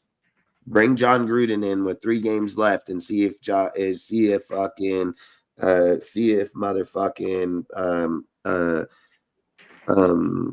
Ashton and Jenkins don't have or 100-yard fucking game each game. Like it's who's coaching the line and who's coaching the team. If you have bad coaching, You're not going to know how to scheme against fucking teams like that. You Yo, know, Dustin, and if you look John at would've been Gruden. here- Gruden changed from a power and a zone when he was here due to the coach. and the Dustin, if John would have been here, he would have won 7 games with this roster. Oh, easy. Probably I think he more. would have won 7 easy. Like I think he Gino would've would won have 7. 19 interceptions. I can tell you that right now, because Gino would have thrown fucking 10. He would have been on the bench. Which would actually counterintuitively, if we would have had Johnny, we would have won 7 games. It actually defeats the purpose of a rebuild at that point, because then you're picking, 14, 15, 16 down the line. So at least with these guys, keep talking. so like at least having this incompetent coaching staff, it at least guarantees you or cleans the slate for a cleaner rebuild, if you know what I mean, because you're at least Yeah, I've getting been thinking the same shit. That's why I was hoping we would have kept Gino in, just so it makes it easy to fucking lose in the last game. Yeah, so it's actually, I mean it's kind of a fucked up situation, but It is. It's kind of good that Brendan Carroll is the offensive line coach, because that guy doesn't know how to set up a viable blocking scheme for his running backs. He doesn't even know how to put players in position in the right position. Yeah, I mean, he doesn't know how to evaluate talent. I mean, the one game that I had that basically just made it clear as day to me that these folks don't know what the fuck they're doing is when Caleb Rogers got his first start after not playing at all, and he had one of the highest PFF grades in like the entire year. And so you have a guy making his first NFL start, killing it in both the run blocking and the pass blocking. And so that just told me like one of two things. He doesn't know. One, you're either tanking or you really just are completely ignorant. I think it's just completely ignorant, because I think he just has, like, Brennan is just as bad as his father. Like, they just have this ego of who they want to play and don't want to play. Doesn't matter. Like, look at Gino. It doesn't matter how much Gino sucks. He was never really benched at all. The only time he's come out is when he was injured. Yeah. So, you know what kind of scares me though, Ozzy? What's that? So I've been watching the Pete Carroll press conferences like the entire year. And this over like the past week or so, he actually looks a little jovial to me. Like he looks like a little happier than he did like at the beginning I or middle noticed of the that season. too. It worries me that they're going to bring him back when they fucking. So that actually worries me, dude. It worries me that they're going to bring his ass back, because I think again, I don't want to speak this into existence, but they might. Where's yours? I fucking hope not, though. Dude, Blue is my color. I swear. Can I have a deal? I'll just. No, you're not taking my pipe out. Oh, absolutely. No, you're not, dude. That's not happening. Hit that, and you can take it back your rent. This is cash. No, it's not. I just packed my shit. This is cash. Let me see my deal. Here. Do what you gotta do. You take this and go get your No, pipe. you're not doing that to me. You're not taking my pipe. Go, man. I'm live on my deal. I'm not doing this. No. No, adios. Hey, I'll be right here. No. Yeah, just No. doesn't make me all. Oh, you know what? I forgot that you brought something. Yeah, there you No, go. you're good. There you go. Let me let her There's bring black it one back. and the I'll other bring one. it back. Look, there's black one right here. Is there not? Where's that black one? Okay, there you go. Mental. You do. You do. Close my door. You have Sharon problems. I absolutely do not. It doesn't. So before you I popped got in, crazy woman problems. I'll tell you that shit for sure. just keep them happy, dude, or try to. Listen. What were you gonna say? What were you gonna say? So I was telling Ozzy that the shit that got me like a little nervous is I've been watching like as both of you have, and I think everyone who watches this show, like you guys have been following like the Raiders the entire season, and you've been watching the Pete Carroll press conferences week in and week out. Over the past week or so, Pete Carroll looks a little happier to me, which makes me a little nervous that they're going to bring his ass back. It could mean that, hey, he probably sees the light at the end of the tunnel, and he sees, all right, fuck it, like maybe I'm on my way out. He could be happy about that the season's almost over and his torture's almost done, so to speak. But it could also mean, hey, I had a conversation with fucking Mark, with Tom, with Spytech, etc., and they gave me some kind of assurance because he looks a little happier to me. AP did the same shit. Let's not forget this. true. AP preached the same shit last year. AP looked the same fucking way. AP went to the podium and said that's only outside noise, that he has good deals inside the building. They don't have shit. They don't. Mark ain't gonna come to them and say, "Yeah, I'm gonna fire you at the end of the season." Like, Mark's not gonna fucking do that, dude. Like, the writing's on the wall with Pete and Gino.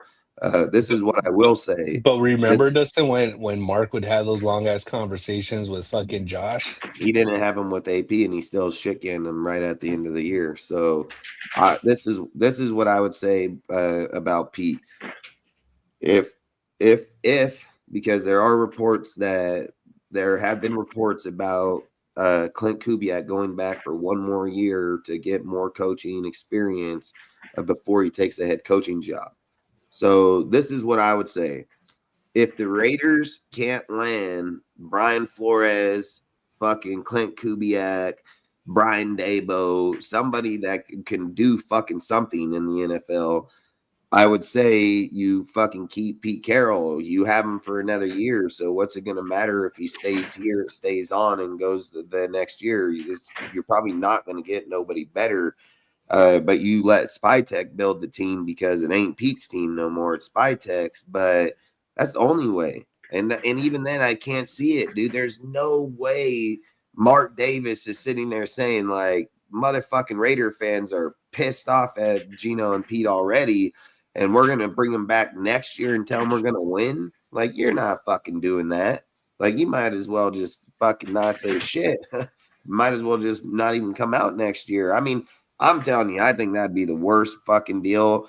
We were sold on that Gino is going to score touchdowns. Gino's going to win fucking games. Gino's going to go to the playoffs with Pete. Gino's a better quarterback with Pete. That's what we were sold on, dude. That's what we were told. And it's been the exact opposite. Gino is straight hot garbage, throws into double coverage fucking multiple times a game. He does it all fucking year long. He doesn't develop nobody. He's a fucking hater, dude. He hates on Raider Nation. The guy's a fucking bitch.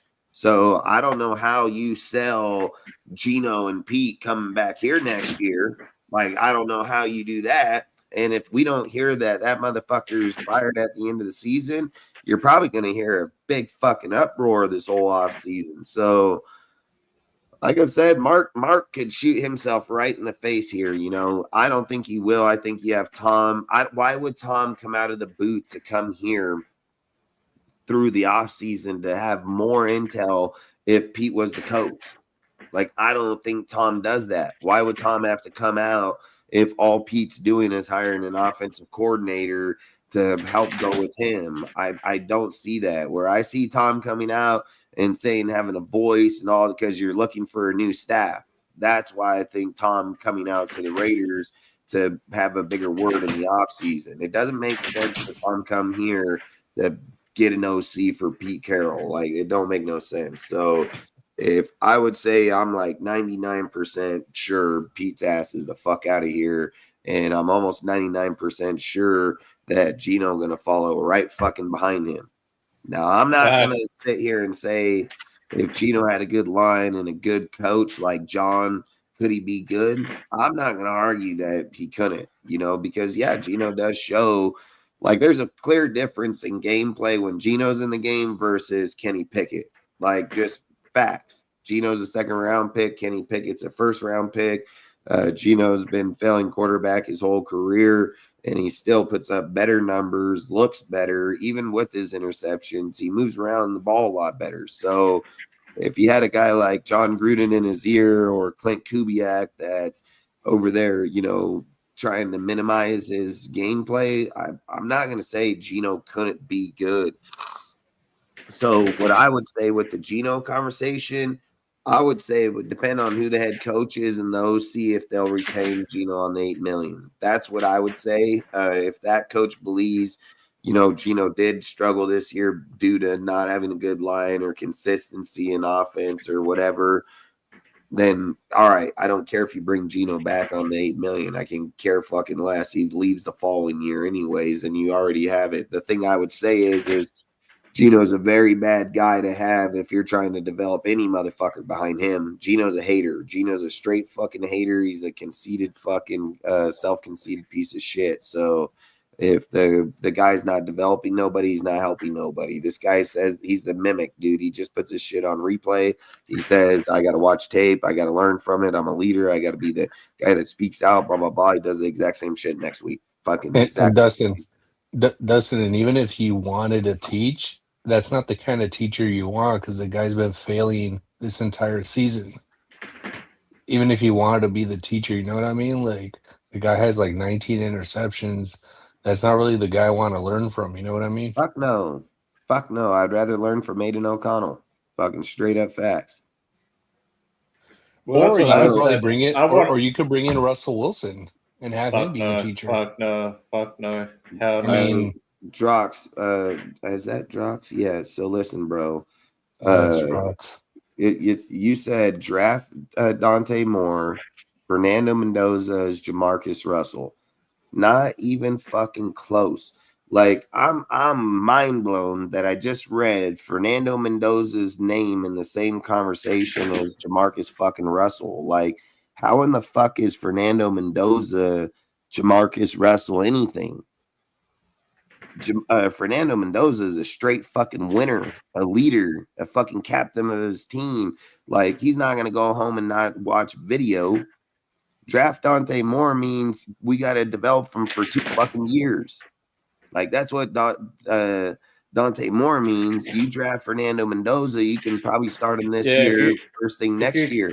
If you draft Moore, it's more like how the Packers drafted Jordan Love. You got to sit him for like fucking 2 years. A. And we don't even have a starting quarterback, so waste of our fucking time. You know, I'm telling you, I think the smartest decision for the Raiders is watch the live, watch what he say. You need to go after Malik Willis. 100% facts. He's young. He's 25 years old. He's on the end of his contract. He's going to only get 15 to 25 million. You want to talk about a dual threat where he can run and pass? Guess what? He'll smoke Gino's fucking crackhead ass right here, right now. Yo, Dustin. He'll smoke Gino. So, Dustin. So, like, I popped into the live a little later. So, just to clarify, are both you and Ozzy on the Fernando Mendoza train? Yeah, I'm on either one, just depending on the way they go about it.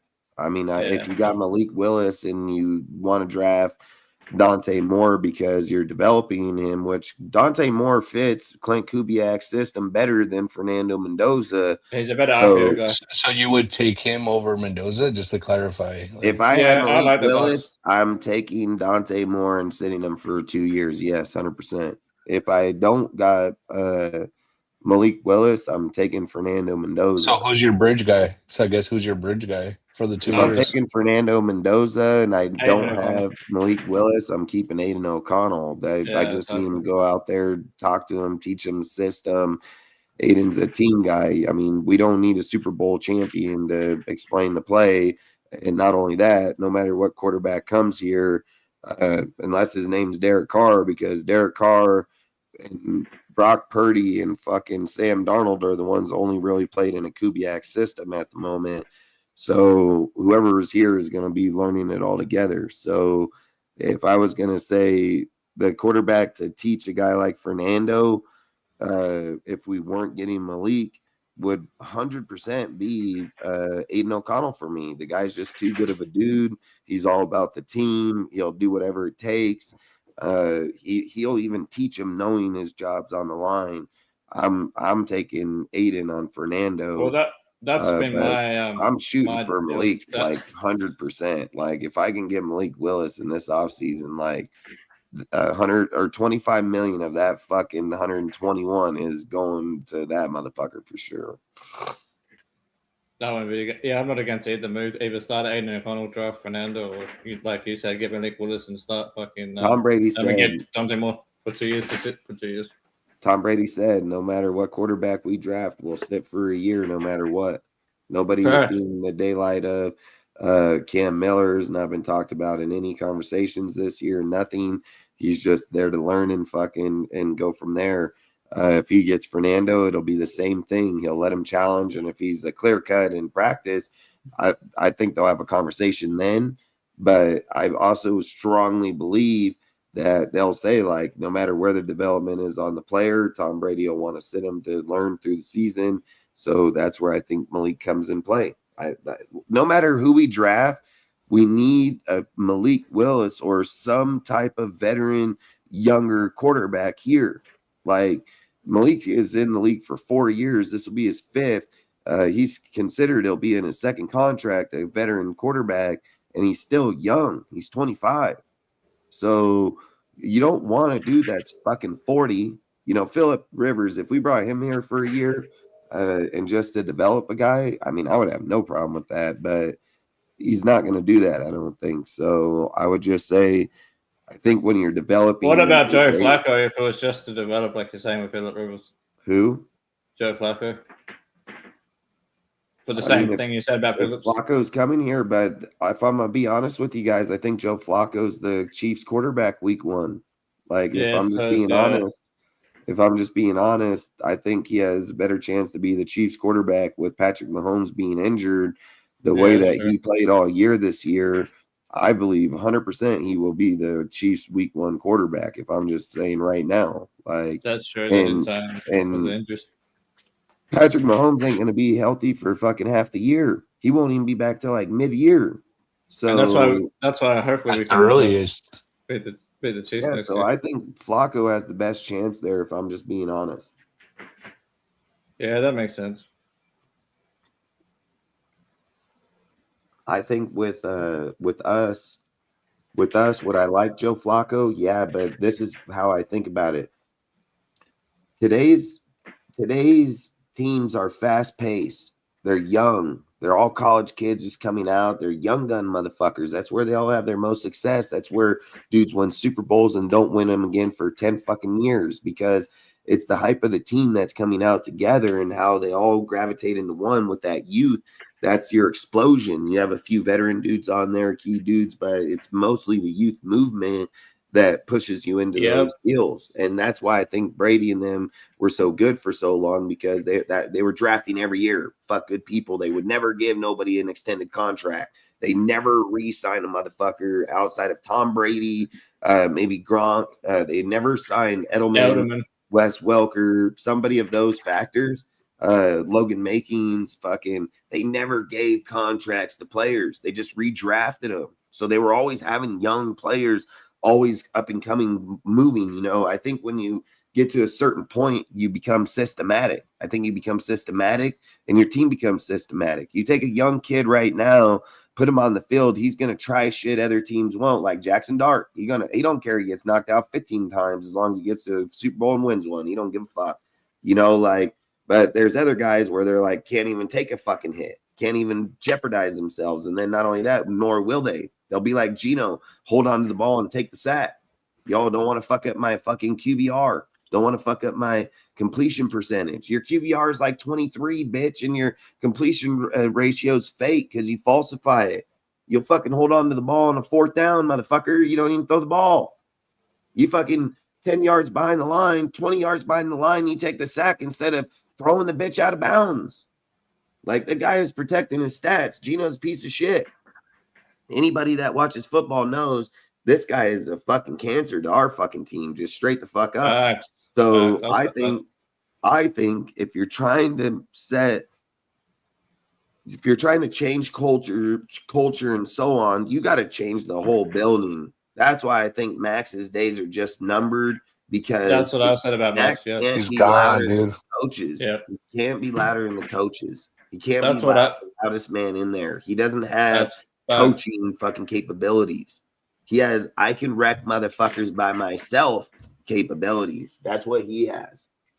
So I would just say at a certain time, look at it like this. If you look at the Jets, they went up and gave up Sauce Gardner, they gave up Quentin Williams, and so on, and their team fought better against teams after they got rid of them. Sometimes players like them can drag the team down no matter how well the player is. But let's look at the success, right? You send Sauce over to the Colts, and when Sauce is healthy and he's in that lineup, they're a winning motherfucking team. But when Sauce isn't healthy and in the lineup, they're fucking going to lose. Sometimes you fit the mold of that team, and other times it's just like Max and fucking Myles Garrett. Myles Garrett gonna break the sack record on a 4 and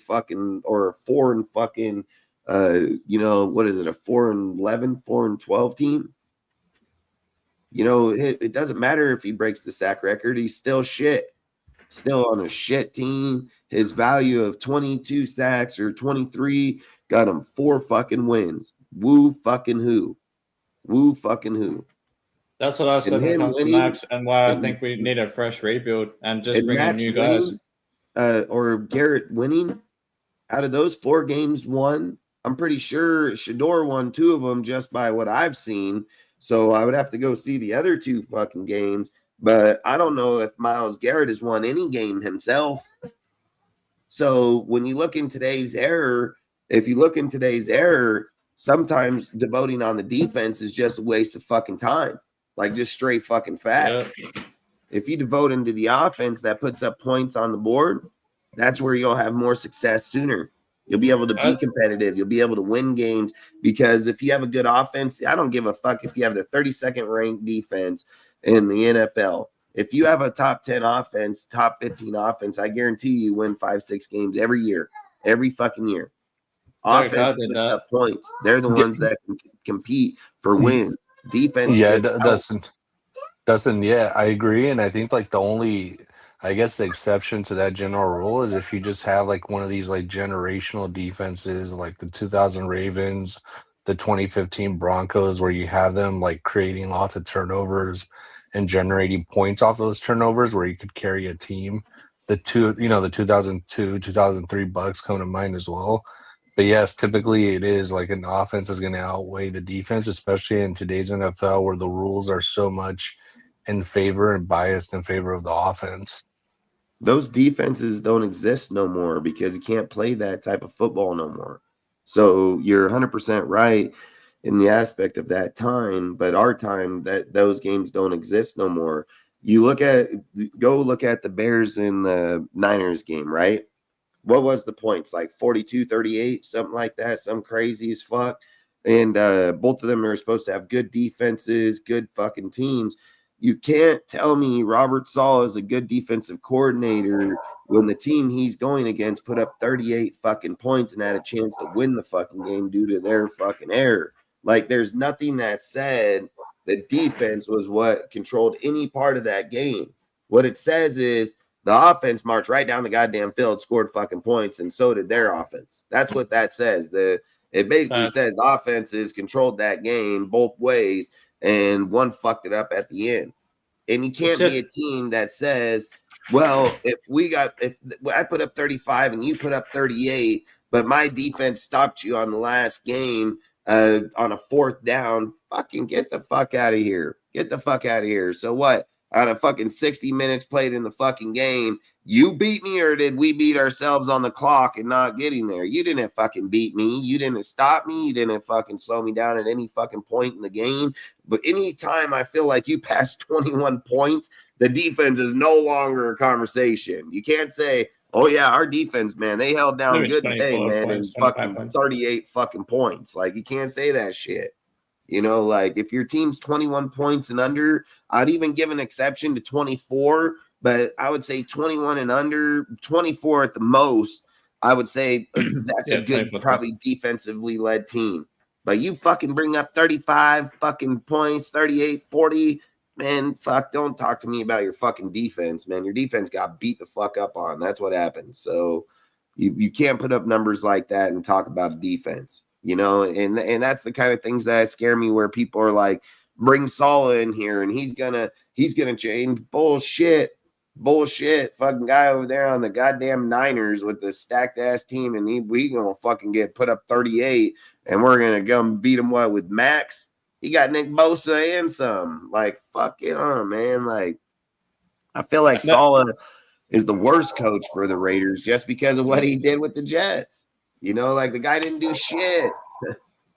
Give me Flores, man. I'll take Brian Flores and Brian Daboll all day long. Brian Flores and Daboll here at the same time, they're going to fucking murder it.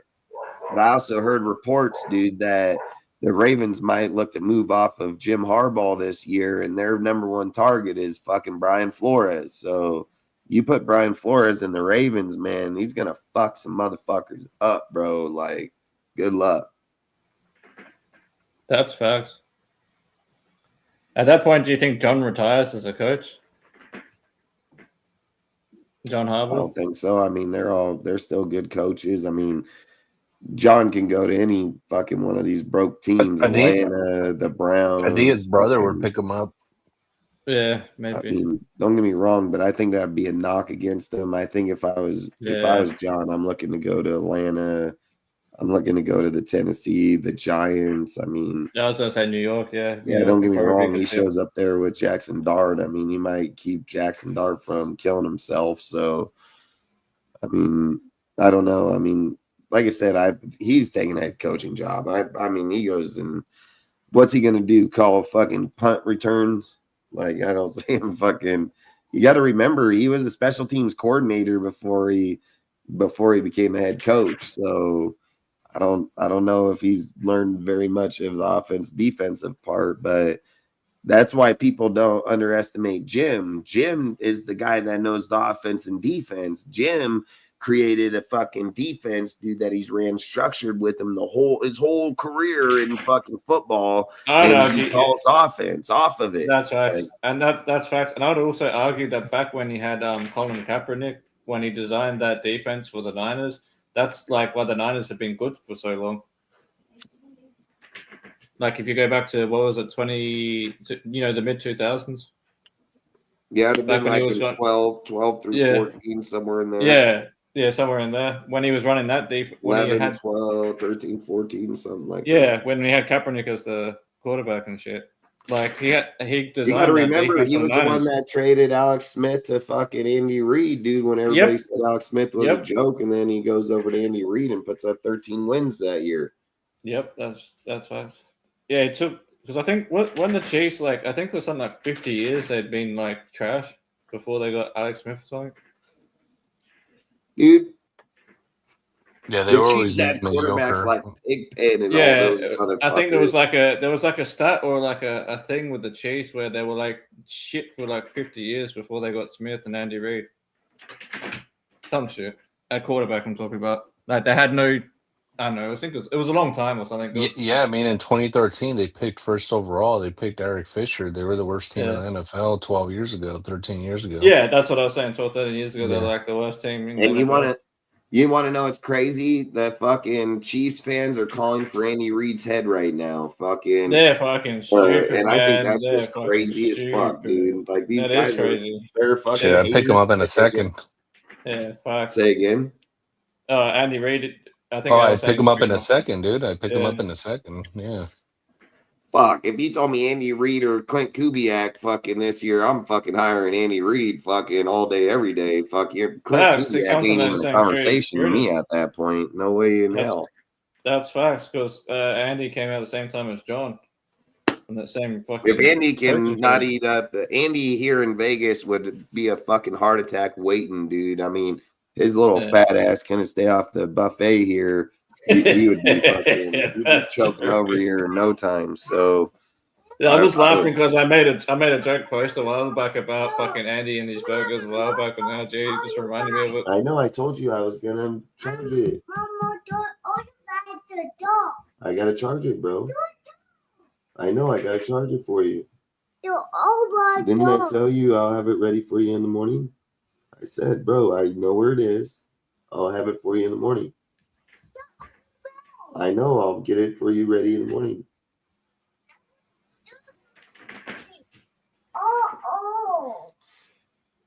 Where's your mom at? Hey, babe. Open up that door. Open that door real quick. Mom. Babe. Why do you have the heater on, dude? Like, are we fuck? Dude, what window? Oh, man.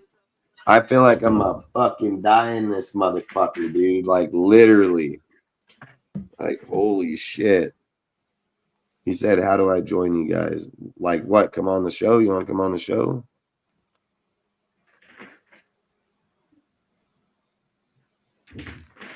I can drop you the link, bro. You can come on the show. I don't care. Yeah, so going back to what you were saying. But I'll tell you straight up, man. I'll tell you 100% if you can debate your conversations. I have zero issue with that. But the minute that you fucking demeanor somebody in here or person, you'll be right the fuck off this panel in a second. Facts. Yeah, but so if you want to come on and just talk football and shit, I'll drop the link 100%. I have no problem. Yeah, fuck. And then the other thing I was saying with what you were saying before is that I feel like that's why I've kind of been, as much as I like Max, that's why I've kind of been advocating a bit more this year to move him. Just because he's a great player, but he's just number one, his talent's just been wasted here anyway, and we're not going to be good for another like 2-3 years anyway to like where we're talking like maybe possibly a Super Bowl of some kind, maybe even 4 years. And then not only that, if you offset his contract, you're putting another $30 million on the books for a rebuild. And then on top of that, you're getting the extra draft capital and shit. So it's like it's a win-win for both Max if it goes to a team that's actually ready to win now, and us getting the extra picks and the extra the extra cap space to rebuild the whole roster. Yo, Ozzy, like I agree, dude. Like this is the thing though that I was thinking about Max. If you take a look at him as a player profile, yes, he's still producing. Yes, he's still racking up sacks and shit like that. But this this injury bug is for real now. Well, that too, yeah. So what's to say he doesn't? Yeah, what's to say he comes out next year and doesn't? And yeah, that's what I'm looking to have another one right now. I was getting to that. So you got like the whole cap space, draft picks, all that shit. The fact that Max is this year, you've seen Max more and more on the sideline yelling at other players like Devin White and shit, yelling at them on the sideline and getting pissed off at the sideline more than usual. So Max is probably getting to the point where he wants to leave anyway. And then on top of that, like you guys just said, you got the fucking injury problem. And so it's better to move him now. What's to say he comes out, plays next year, and doesn't do more damage to his knee, and then he just loses value even more. And Ozzy, let's keep in mind that he was yelling to Devin White on the sideline. Yeah, that's what I was saying. Like number 2. Wait up, he's number 2 or number 3 in terms of tackles in the entire league. Exactly, that's what I'm saying. You got Max yelling at Devin White on the sideline. Roberts and White both of them. That's what I'm saying. So I feel like Max is at the point where he might want to just go somewhere else anyway. Like I know he loves the Raiders. Dude, Max has played with some shitty players, bro, and I ain't never seen him yell at anybody. Yeah, and that's my point. That's my point. I think he's getting to breaking point, bro. If you just like the way he's posting certain shit, the way he's saying certain shit, the way his energy's like this year, it's like at a peak time where he's probably like getting closer and closer to just saying fuck it and just wanting to like move on. It's because if you think about it, if he plays next year, he'll be playing his 8th season as a Raider. And one of you guys do you guys have commands in the YouTube channel? And you guys have commands in the YouTube channel? Let me check this. I might be able to do it. Just a minute. If you can drop the StreamYard link in there. I'll try. I don't know if I can do it. My phone. What I might be able to, no, that's okay. What I might be able to do is because I got the email you sent me the link today, so I might be able to copy it into the thing. Yeah, you should be able to just do that, copy paste it. You just got to have admin in the YouTube channel. Is the only problem. Yeah, I'm just gonna click on that little button that says join the chat. So just a minute, I gotta connect my shit. It's just gonna take a second. Yeah, well, Ozzy does that. He does some shit that I was thinking about though, and like I agree with candidates that you guys have been talking about, like Kubiak and these other guys, these younger guys. The thing that I come down to is how appealing is the job? You know what I mean? Like how can we convince these guys to actually take this job? We had Robert Saleh last year turn our ass down. You know what I mean? Like I think about. I still think Saleh's just the worst choice, but. That's just my opinion, but he can turn us down because I feel like if we have competent coach or management, they would have turned him down. So I mean, I've said it. I believe the Raiders are at a point where it's like the '98 Raiders. You got to just bring someone new, someone that can regenerate life somewhere that doesn't have a fucking winning or losing record with the team as a head coach. I feel like when Bill Belichick went to the Patriots, he was already on failing teams before that, but he did have the Parcells hookup with the Giants. He did win a Super Bowl there. But when he also came to Patriots, he had Parcells to help out to start that journey. You know what I mean? Like So I'm not going to say two coaches or somebody can't, like Green Bay Packers, where you have Andy Reid, Holmgren, Gruden, all these great people. I'm not going to sit and say that you can't, push in there. What I think is if you're going to go with somebody like for the Raiders, I believe it's got to be somebody like Kubiak that's new, going to create his own deal, his own system. He's going to take time. I think if you go defense, you got to go with the Brian Flores rather than a Saleh. You have to look at how they both succeeded at both destinations. I believe Saleh had the better roster offensively and defensively, where Brian Flores was screaming to get rid of Tua because he fucking wasn't a good quarterback. And they were like, no, it's you. They brought in Mike. Mike has one good year with them, and now Tua's sitting on the bench. Tua's not even on the emergency quarterback deal right now. Like, Tua's gone. So it took fucking Mike McDaniel fucking, 2 years? 2 years more to get to the conclusion that Brian Flores was at 3 years ago. So I just feel like if I'm looking at the success, what the player's done, I believe fucking Matt LaFleur can't be on that list at all. Zero fucking chance. He's I've like, only got 3 coaches on my list. He's like fucking pure fucking in the end. I think Shula is in that same category. I think you don't hire Jesse Minster due to the fact that he's only had a few years in the NFL. I think he would be smarter to go back to fucking Notre Dame before they hired that head coach. But I believe, or Michigan, I believe he would have had a better chance to go to Michigan, be head coach first, and then try to come back so they can show that he did his own shit. He built his own shit. So he would be even down my fucking list as in like third to last. My main people, if I'm looking to get off of Pete to build on the Raiders that would have success, I would say Brian Dabo would be one option, only the fact because he made Josh Allen a great fucking quarterback when everybody thought he was washed, that he was going to be gone. They were about to ship him. He went and got Stephen Diggs. Everybody turned him into an MVP quarterback. So I'd most definitely be looking at Brian Dabo here because you're looking to bring in a rookie quarterback as in Fernando or more. So I would say Dabo would be a great coach. I would hope we can hire him as an OC if we got Brian Flores as a head coach. If we hired Brian Flores head coach, more times than not, when a head coach gets fired, he revolts back to an offensive coordinator defense like Flores. So Flores spent his time already going back through the systems. He's shown he, no matter where he's at, he has a great defense. I think you give Flores the head coaching job, and then you bring Dabo in because first off, Brian Flores, Dabo, and Tom all have connection all on the Patriots. What does he have? 3 rings with them, Dabo and Flores. So I feel like you already have your player or your coaches that know the system, know the philosophy, know everything. If it was me, I would almost say the Brian Flores and Dabo signing would be the better hire of any deal here this offseason. If you're able to hire Brian Flores as the head coach / DC, and then he brought in Brian Dabo, I don't think you get a better squad. I think that's a damn good squad. I think it's probably the best squad you're going to get. But I do believe if you got Clint Kubiak, you're just getting the offensive side of that because who's going to be his coordinator? Nobody knows.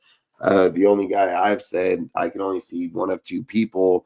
One, I'm favored. I want him to get Euro from the Panthers, the defensive coordinator there.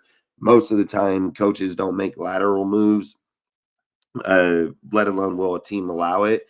But in this case, Euro's going to be up for a head coaching job. I've said it. The only teams that I feel that'll be looking to go defense is Atlanta if they move off for Raheem. But that's even saying they want to go defense. There's nothing saying they won't go offensive coach this time. Pittsburgh, but I don't think they'll get rid of Tomlin unless they just straight choke it up here. And I still can't see it. But even if they do, I think it's like Pittsburgh and Baltimore. Like there's not very many teams that hire defensive coordinators that are set for those type of guys. So I would say if if somebody's going to get a head coaching job first, it would have to be Flores for me, man. I mean, Flores just has a better consistency, continuity with his team versus, like I've said, Robert Salas got beaten up put up a lot of points, in games. So I would think the job would go to Flores first for Pittsburgh or fucking the Ravens. Even the Atlanta, I think Flores would be the leading candidate in any of those areas. And then,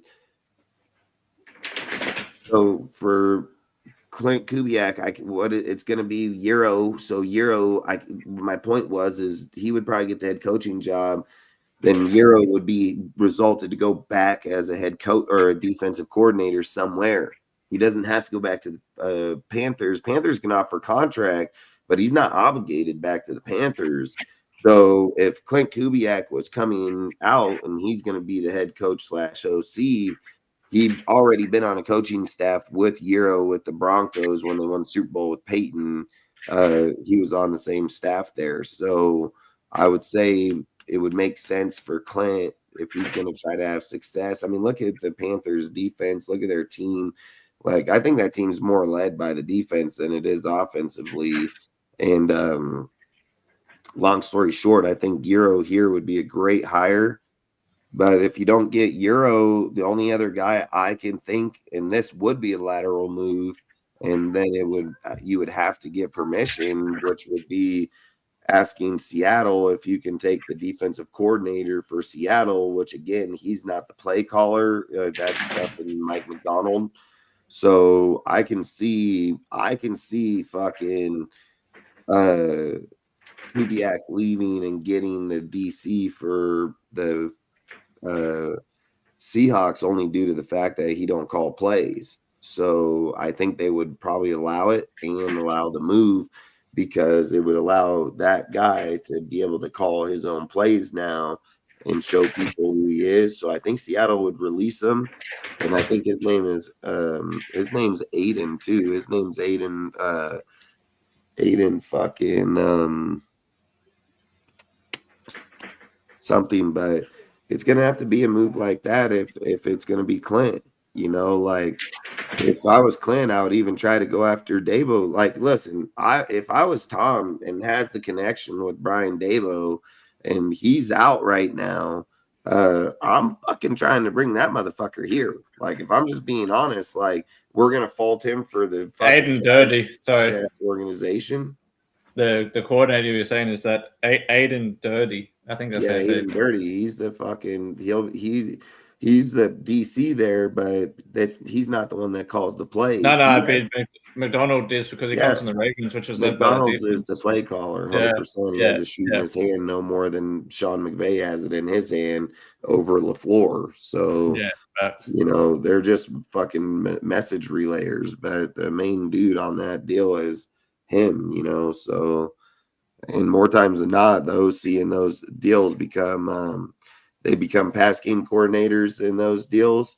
So they're usually only in red zone situations or things where they're giving their advice about where they're trying it, I would say, like, if the Raiders are going to try to knock this out of the park, like, I believe with Peyton, listen, if you're going to ever use Tom Brady's ties, if you're ever going to sit here and believe in Tom Brady's vision and say that they believe what Tom's learned from Bill, what everything Tom's been through from playing as a player and being coached by Bill Belichick to knowing coaching staffs and so on. There's only two guys in Bill Belichick's system that have any type of success in the NFL, and it's Dabo and motherfucking Brian Flores.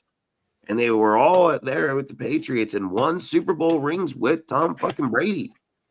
It would only make sense for Tom to pull his weight and bring in Brian Dabo and Brian Flores. And it would make sense.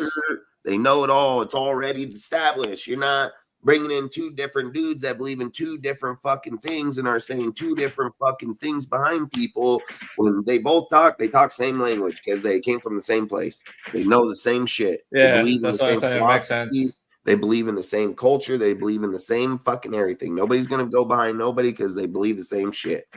So, and then also, like you're saying with Dable can develop quarterbacks. Like he's proven Dabo it already. can fucking run an offense, dude. His offense is fucking good, dude. His team puts up fucking points, dude. When his defense goes and gives up goddamn 30 fucking points, you know, in a game. I mean, goddamn, you got to fault the defense at some fucking point in time, you know. And I get it. You're the head coach. Are you still bringing in?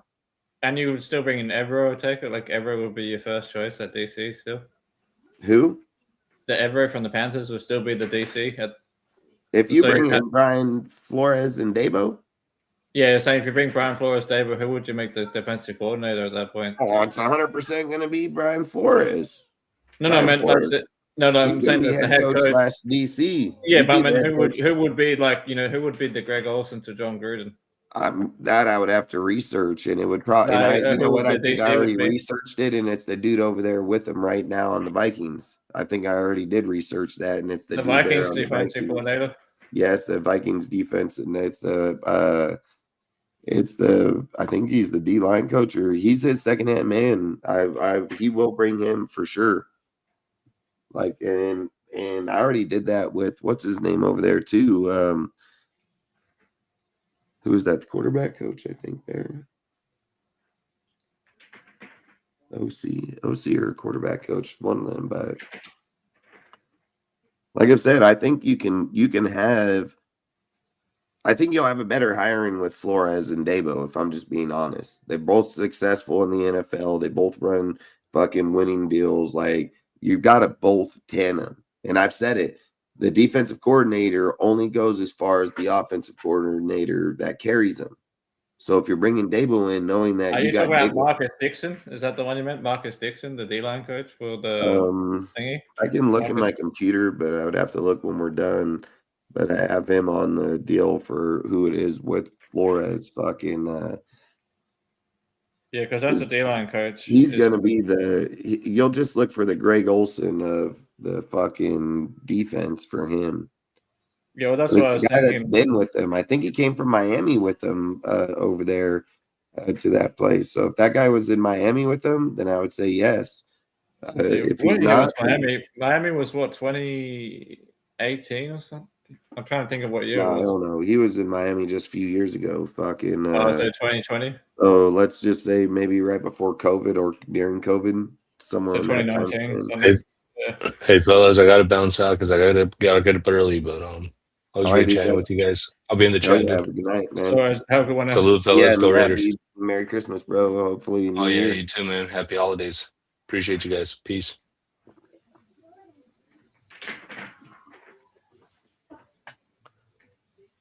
Yeah, I think at the end of the day, the Clint Kubiak hire is a great hire. Like, don't get me wrong, but it's also a dangerous hire. It's also a very dangerous hire because it can be a Josh McDaniels type deal, right? Fucking A. The guy's never ran an organization. He's a good fucking name. His dad has had good success.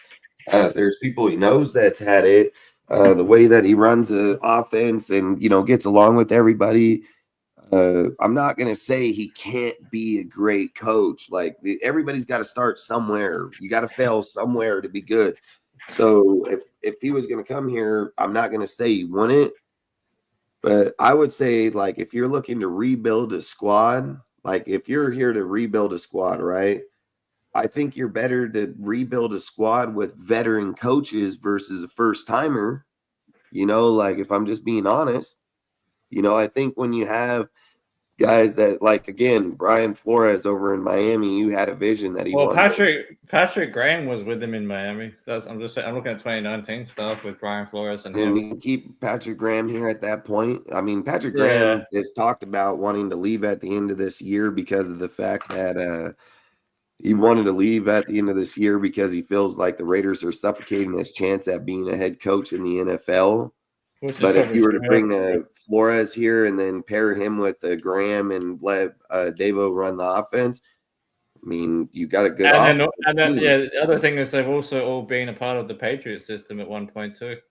This is going to be a Graham. Grandma's there with the Patriots. Yeah, what I'm saying is they've all kind of coached them at one point, haven't they? I don't know if Patrick Graham came off of there when he went to the Giants. Yeah. But Dable was there too at one point. I don't know because I think he was there. I think he went to the Giants because of the special team coordinator was the head coach over in the Giants, Judd or whatever his name was. I don't know if it was the same time, but I mean they all they came out right at the same time. What do you mean was the same time? That's why Graham went to the Giants. Yeah. That's what I thought. Was because the special teams coordinator was Judd, the fucking for the Patriots. He went to the Giants as the head coach, and then he brought fucking Graham there with him. And then, if I recall, that's at the same time that Brian Flores was the head coach of Miami. Yeah, but I can't recall. I wasn't a big time. I knew players that played for I knew the coaches that were with the Patriots, but they're not my team. So I don't know if Patrick Graham and Brian were on the squad at the same time. You just have to Google it to figure that out. Yeah, but at least they'd all be familiar with it, like a similar system. If you had like. Look, man, I like Patrick Graham. I think if you look at Patrick Graham's defense against the Texans, you can tell Pete Carroll's been holding this team back. Yeah, that's what I was saying. I mean, at some point, I think we all got to move on from him, man, and just start over. But if I'm only saying if we get Brian Flores, just because if you get Brian Flores, man, I think you want to run his defense. So I think if you keep Patrick Graham here, you're probably doing another injustice to him, just like Pete did him this year. I mean, you're not letting Patrick run it his way. So I absolutely don't think, this is just my opinion, but I don't think Brian Flores comes here as the head coach and relinquishes his play calling to Patrick Graham to base his future on. Like, I fucking can't see that. Yeah. So I would just say, you need a guy like Aiden from the Seattle, like with Mike McDaniels. Mike McDaniels calls the plays. He has Aiden. That's a lesser guy. That's not challenging. There's also Rob. This might be an idea because Rob Leonard was with Miami in 2020 when Brian Flores was there. I would keep Rob Leonard here. What I'm saying is I think Rob. How would you feel like if we got Brian Flores and we got Dable as like so you get Brian Flores as like the head coach / defensive, the main like defensive guy, kind of like what Gruden was when he ran his team with the offense, and then you get Dable to run the offense, and then you promote Rob Leonard from D-line to like the DC basically, but he'd be under Brian Flores because I'm just looking at the thing here, and Rob Leonard was the D-line coach for Miami under Flores. I would say I told you guys earlier in this year about after our fucking 8th loss or 6th loss. What did I say? I said I would fire all the coaches and put them as interns, as in Greg as the OC, Leonard as the DC. I said that shit, and then Philbin as the O-line. So I have no issue with Rob Leonard getting to move into the DC position, especially under Flores at all. I would have zero issue with it. Well, I think that would make the most sense then because they have the familiarity from Miami in 2020 and so on. And need somebody like him that's not going to challenge for that job. I think exactly. When you have a Patrick Graham in, you just got to be real. Patrick Graham wants to be a head coach. Yeah, exactly. So he's not going to want to call somebody else's plays. He's going to want to call his own. Yeah, that's I agree with you there. So I think it would be better for Patrick Graham to move on at this point. I think you got to have a move on, and just like I've talked about, that's where you do promote Rob Leonard, and then you keep it within the deal. But you get rid of everybody else. Nobody else stays here. Rob Leonard's the only guy that stays here. I don't care offense, defensive side of the ball. Everybody's got to go because Rob Leonard becomes your new Patrick Graham and your Marcel Reese to Mark Davis. Like, he's the guy you can't get rid of now. And he's worth it because he's young. He is up and coming. He's very successful. So I think if you brought Flores, promoted Rob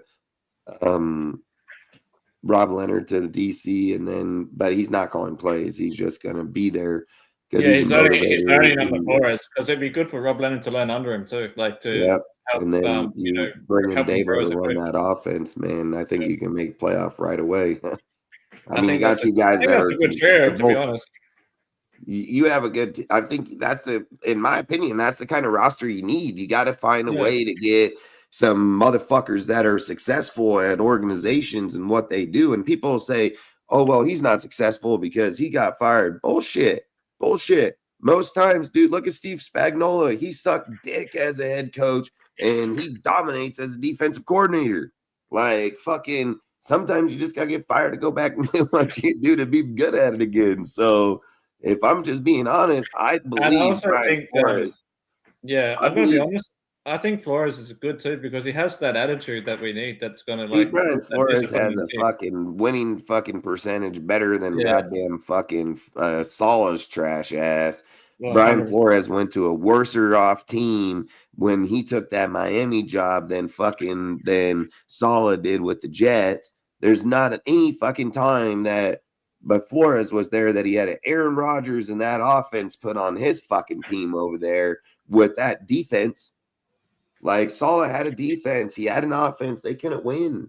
And if we're not looking at that, we got fucking problems. Like that's a big fucking problem that a head coach couldn't win with that type of shit and let fucking people like fucking the fucking offensive coordinator, goddamn it, fucking Luke Getsy stay over there for most of the year before they fired him. At least AP fired that motherfucker right away. You know, at least AP had the brain to be like, yeah, this guy ain't fucking staying here. You know, like I don't think Saleh is a good hire for the Raiders, if I'm just being honest. And I've said it. Robert Saleh demands a solid front four up front and corners. Like that's his system. Brian Flores doesn't. Brian Flores has shown you anywhere he goes, he can win with any motherfuckers. He can win with anybody. He can come at you with pressure. He can come at you with coverage. He can come after you with blitzes. Brian, that's what I'm saying. I like the way Brian, like his adaptability and then also his aggression on defense. We need a coach that's willing to be aggressive and blitz and shit. Okay, you know what I mean? I just feel like we've wasted so much talent and. Like I know a lot of people aren't high on Tyree Wilson, but I think he plays better under a guy like Brian. I mean, his numbers this year alone, like in 2025, is the same. It's on par with Kuntz, and he's played about 40 less snaps than Kuntz this year, and the numbers are almost identical this year. You have to find it. So look, dude, if you move off of Tyree Wilson, which they're most likely going to do because he's trash. I want Leonard Floyd, but you sign Malcolm, man, to be a rotational. Because Malcolm becomes your fucking what's his name? The dude that would chase him. He becomes your chase him, where he's not your starter, but he's your rotation, and he can give you 8, 9, 10 sacks in a year, and you'll have a fucking guy like you're saying to take over that other position. Like I feel like we need to change a lot here, a lot.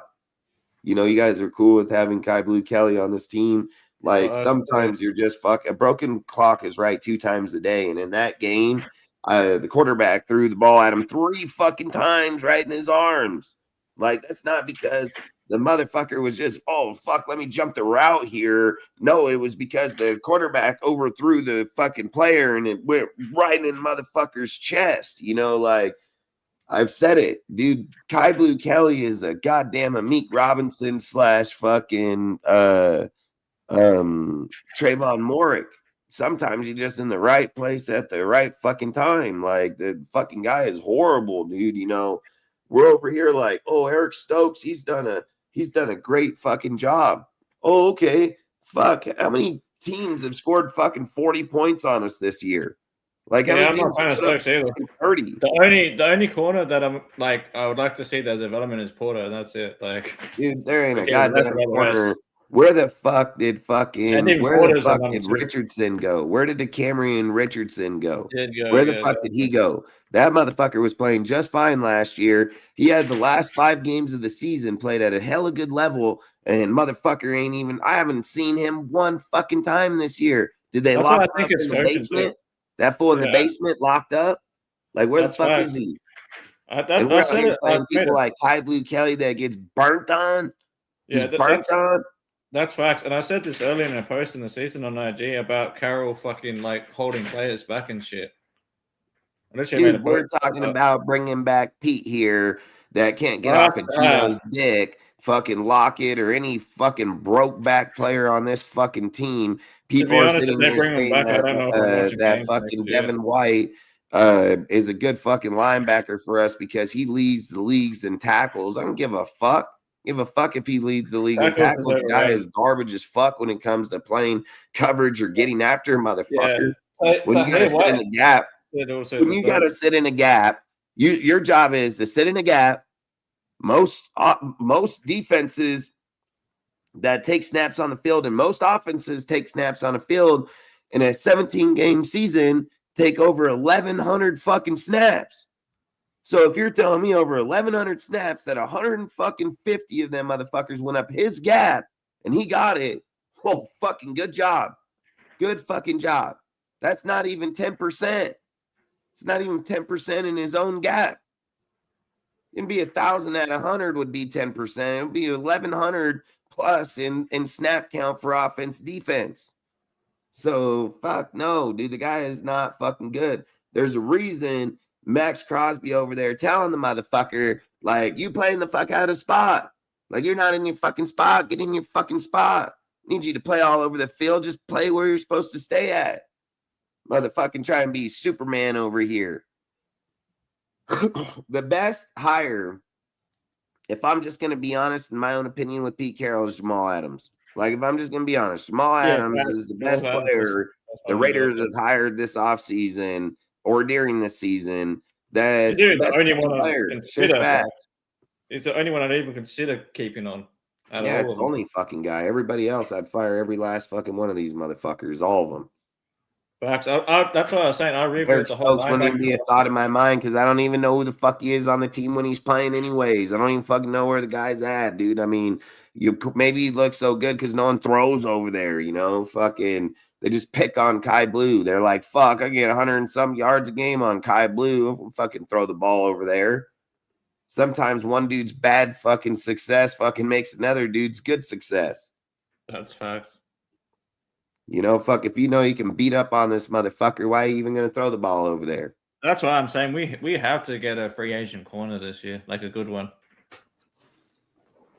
The Raiders are smart, man. They need to fucking focus on building the offense and then go to the defense with whatever you got left. I mean, I think you have to knock the offense out of the park. Like, you have to land a fucking quarterback and a wide receiver one right now. You got two good weapons and you have way too good of weapons in Bowers and Genty and fucking Mayer and Tucker to waste these guys for 2-3 years. I agree. I wouldn't go. You got to win with those guys right now, man. Like, when you look to the defense, you're not saying that. What are you saying? Like, fucking Porter got to get something. You're going to look at Tonka Hemingway. Fucking okay. There's nothing wrong with that. You're not looking to the defense the same way as you're looking at the talent in the offense. The talent in the offense is way higher with Brock and Genty, with your quarterback and your receiver, with Tucker versus a Max and fucking and Porter. You know what I mean? Like, fucking, we have way too many holes there. So I think you got to build off of those, and then you just start adding pieces to it, which I think, in my opinion, you got to go get a cornerback like ASAP. You have to get somebody else to pair off with. What? Where? Your tooth hurts? Yeah, and you want to go? Yeah. Well, your mom tried to take you and you didn't go again. Did you go? Your mom has it with the stuff she can put on your tooth. She got the medicine. Hey, listen to me. And a lot of us hate it, but that's what helps you. Well, look at me. Look at me. You can be, your tooth can hurt, or you can take the medicine and the tooth will quit hurting. Look at me. Stuff that helps you don't taste good. It tastes blah. It tastes So, but we still have to take it. But we still have to take it. Just plug your nose and take it. That's all you got to do. Just plug your nose, take the medicine. Look, you go like this. You just plug your nose, and then take medicine, and you're done. But she has it out there, so you got to take it. Well, you got to, bro. You're going to the dentist next Monday. They're gonna get that tooth out all the way. I know. You want to lay down and go to bed? I don't want the fucking apple up there. No, go throw it out there. Hey, go put it out in the garbage. You want to eat it? Okay, so why am I holding it? Alright, whatever. Alright, you goober. I don't have a blanket up there, bro. The blanket's out on the couch. You gotta go get a blanket.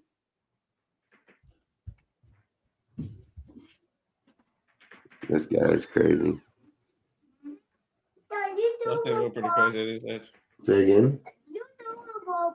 Yeah, my phone. Leave it. I'll get it. I know. I'm gonna grab it. Get your blanket.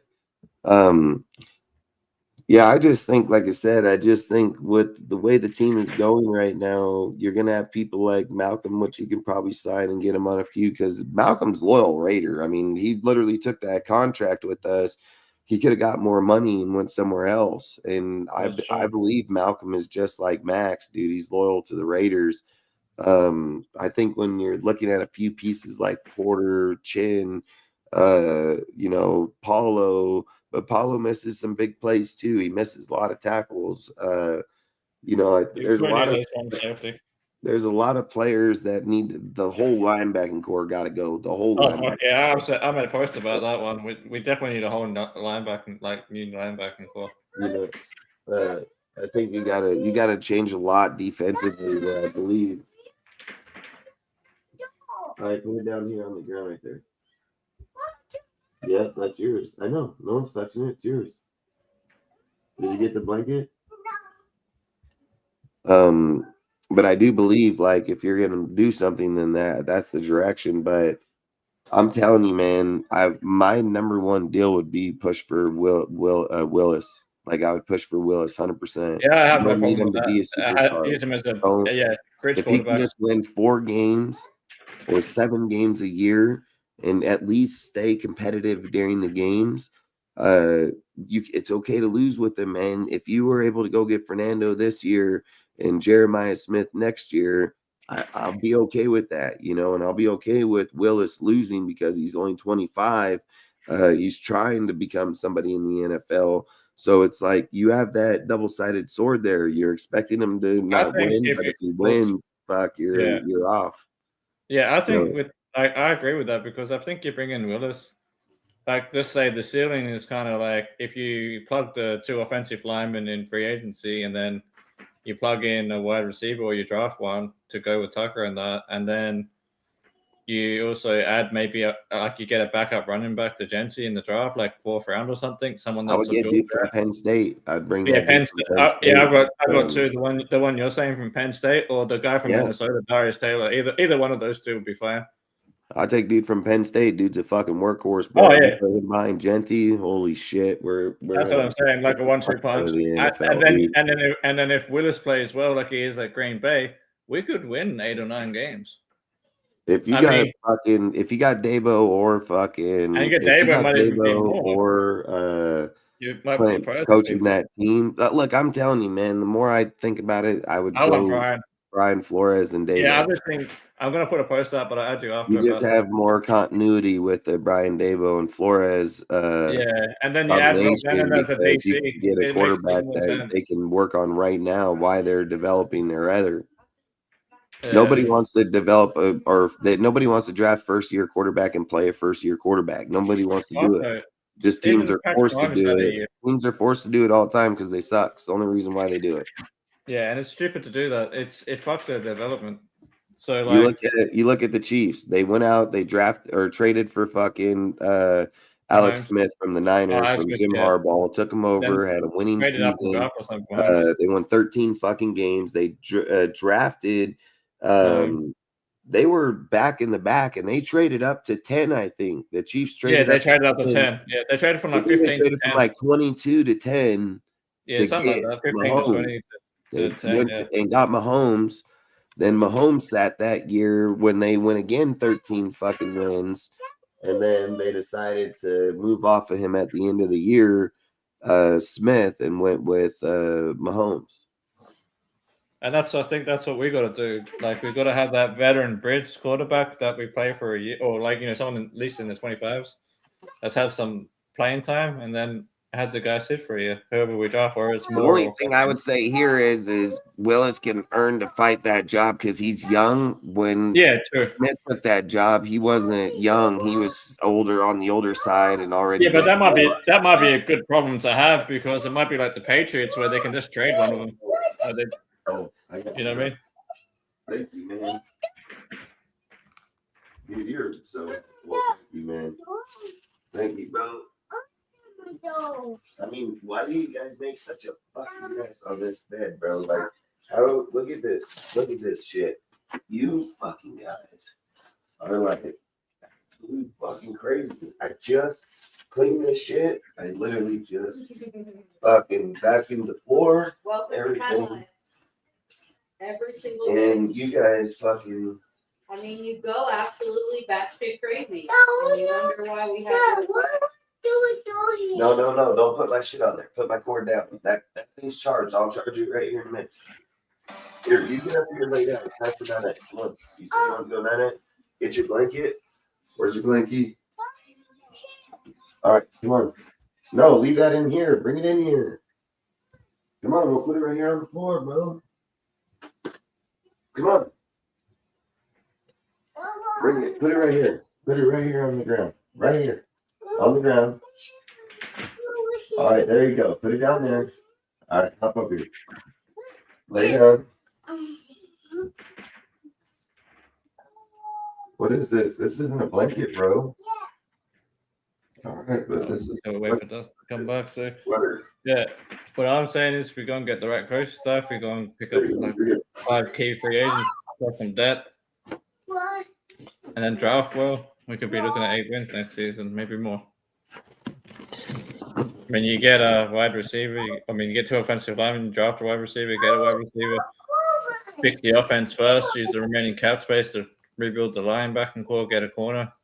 I think we're off to the races. With the right head coach. I mean, with the right coach, I don't think it'll take much, but you got to look at one thing. Every successful team in the offseason that got a head coach all had a quarterback. That's what I'm saying. You have to draft a young quarterback. That's 100%. All of them from Ben Johnson with the Caleb Williams, Bo Nix, fucking Vrabel, and Texans. So Vrabel, C.J. Stroud, and all that. Vrabel, even the Bills with Josh Allen when they first got him. Ben Johnson and Liam Cohen all went to their teams this offseason, and they're all winning and in the playoffs. Yeah, and I said it. They all had good players on the team. They just had bad coaching. Yeah. So for me, I would say that's why I think the Brian Flores and Dabo would be the better deal, because they would know how to fix the players the fastest. They would know, hey, we need to get this dude and this guy. Like, they're not coming from college. They're not trying to be out of the loop for multiple years.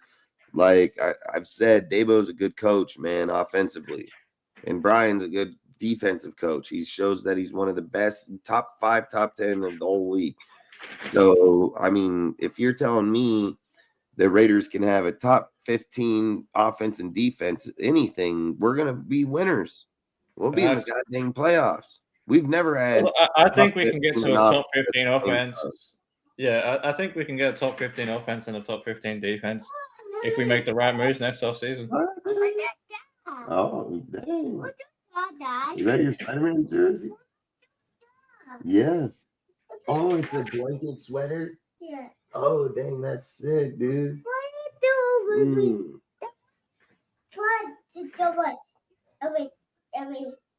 What's this? Yeah. What's this? It's a blanket sweater.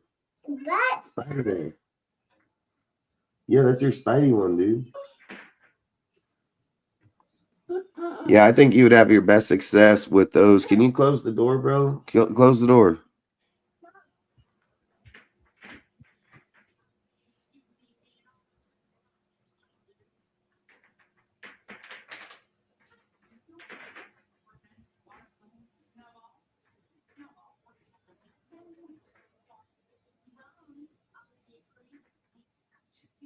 Yeah, the more I think about it, as we're talking about it, I think the best trio is getting Brian Flores as head coach, Dable as OC, like you said, and then just promoting Rob Leonard to DC, because it's not gonna mess with what Flores wants to do defensively, and then at the same time, it's going to help Rob Leonard grow his resume, so to speak, and improve him as a defensive play caller and stuff. So he's probably going to be on board with that. And then you just shit can everybody else pretty much at that point. I mean, I don't know if there's any assistant coaches or whatever you want to keep, but I'll just bring in all Flores' guys or Dable's guys on offense and just build from there. I think it just makes more sense. And then you also got the fact that Flores has previous head coaching experience, so he kind of has an idea of what it takes to run to run a team and shit. So. Wow!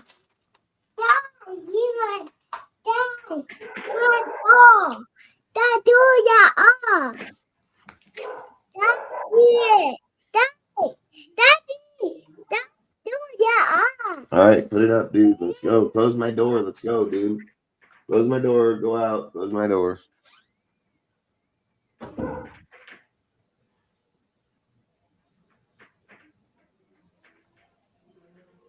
fuck, man.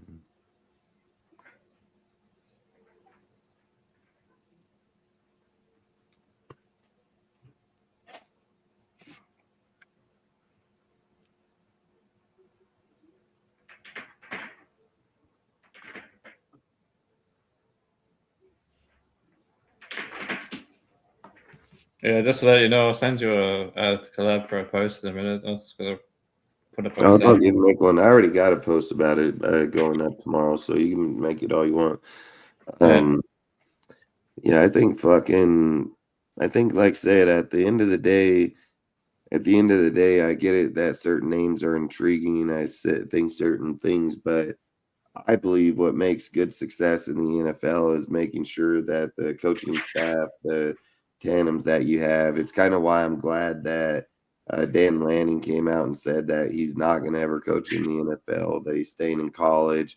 Yeah, I saw that. And, a lot of people don't think about a lot of things when it comes about it, okay? If you were looking in college and you were going to say, what would have been the better hire? Is it Dan Lanning or would it have been fucking Freeman? It would have most definitely been Freeman. And the reason for it being is either coach, you have to pay a buyout to get either coach. So it doesn't matter. If you get Lanning or you get Freeman, you have to pay a $20 million buyout. And then you're going to pay on his contract $15 million, probably $15 million to bring him there. So you're paying $35 million first year. Then you're doing a 5-year contract. So, 70, 80 million. So that's what you'll be giving just to him over that. And then you're gonna go and say, okay, his defensive coordinator went to or offensive coordinator went to Kentucky. And then in order for Dan, it would make most sense for him to take Will Stein with him, because Will Stein's been the guy that the most recent success with development, playing great offense. It would make 100% sense to say you're taking Will Stein to the NFL versus some fucking dude he ain't done shit with yet. So then let's take the Will Stein deal. Can you get him from Kentucky? Yeah, you can. You got to give up 30% of the contract, though. So I think they paid him $28 million, $30 million. So just to get him off of Kentucky, you got to give him $9 million. So you got to go to Kentucky. You got to pay $9 million to get his contract from Kentucky. And then you're going to have to give him at least what most average people here in the NFL are about $3-4 million. So you're going to look 5 or 6 for him. So you've given up $15 million just to get him off of Kentucky and a contract here. And they've yet to do anything. The roster, the dollar amount that's coming from the owner's pocket on a hire like Dan Lanning is upwards of $80 million in staff from his pocket due to buyouts and bringing coaches in. Don't make no sense to do that. What would have made sense was you take the Freeman hire, because the Freeman hire, the whole staff's together, your offensive coordinator, defensive coordinator. You're just buying a $20 million buyout on Freeman, but the staff's all intact. And even if you are buying a buyout on the offense and defensive coordinator, it's minimal. It's like a fucking $1 million their contract. So you're just giving a few $100,000. The reason Will Steins would be so expensive is because you're no longer giving an OC buyout at Oregon. You're giving a fucking head coach buyout at Kentucky, and they're only paying Will Stein $5 million at Kentucky. So, yeah, you could probably intrigue him to the NFL easily. But I also believe if Will Stein want to be successful and do his own thing, it's better he goes to Kentucky, takes that job, and then a few years later he can be head coach in the NFL if he chooses it. So logic would have said Notre Dame's head coach Freeman would have been the logic hire if he went college, just to even have the conversation. But in the NFL, it's like I've said, I get it, dude. Raider fans like to talk up players. Raider fans like to look at certain people and be like, oh, he's a Raider or this. I get it, how they look at a lot. But Saleh's not the better defensive coordinator hire. Oh, hey, Brian Flores is. He's not the better hire. Flores is most definitely the better hire. If you look at Minster and you look at, hey, nuh-uh. Get out of here. Get your shit. Get out of here now. Come on. Get your stuff. Let's go. Fucking, so if you get Flores, or if you were to say Shula or Jesse Minster over Flores is crazy as fuck. Like, neither of them even have anywhere close to the experience, success of him, period, on their own. Not even close. So I think, like I've said, some people are going to throw names out there due to where they're at, but there's no fucking way that they can say he's a better coach than Brian Flores. Just absolutely not. No. I've wanted Flores since last year. I wanted him over Pete Carroll. And then look at it like this. Let's just say that you decide that you're going to do let's just say that you're like, okay, I'm going to do the Robert Saleh hire, right? The Robert Saleh hire makes sense. And I don't even think it is. I think that's a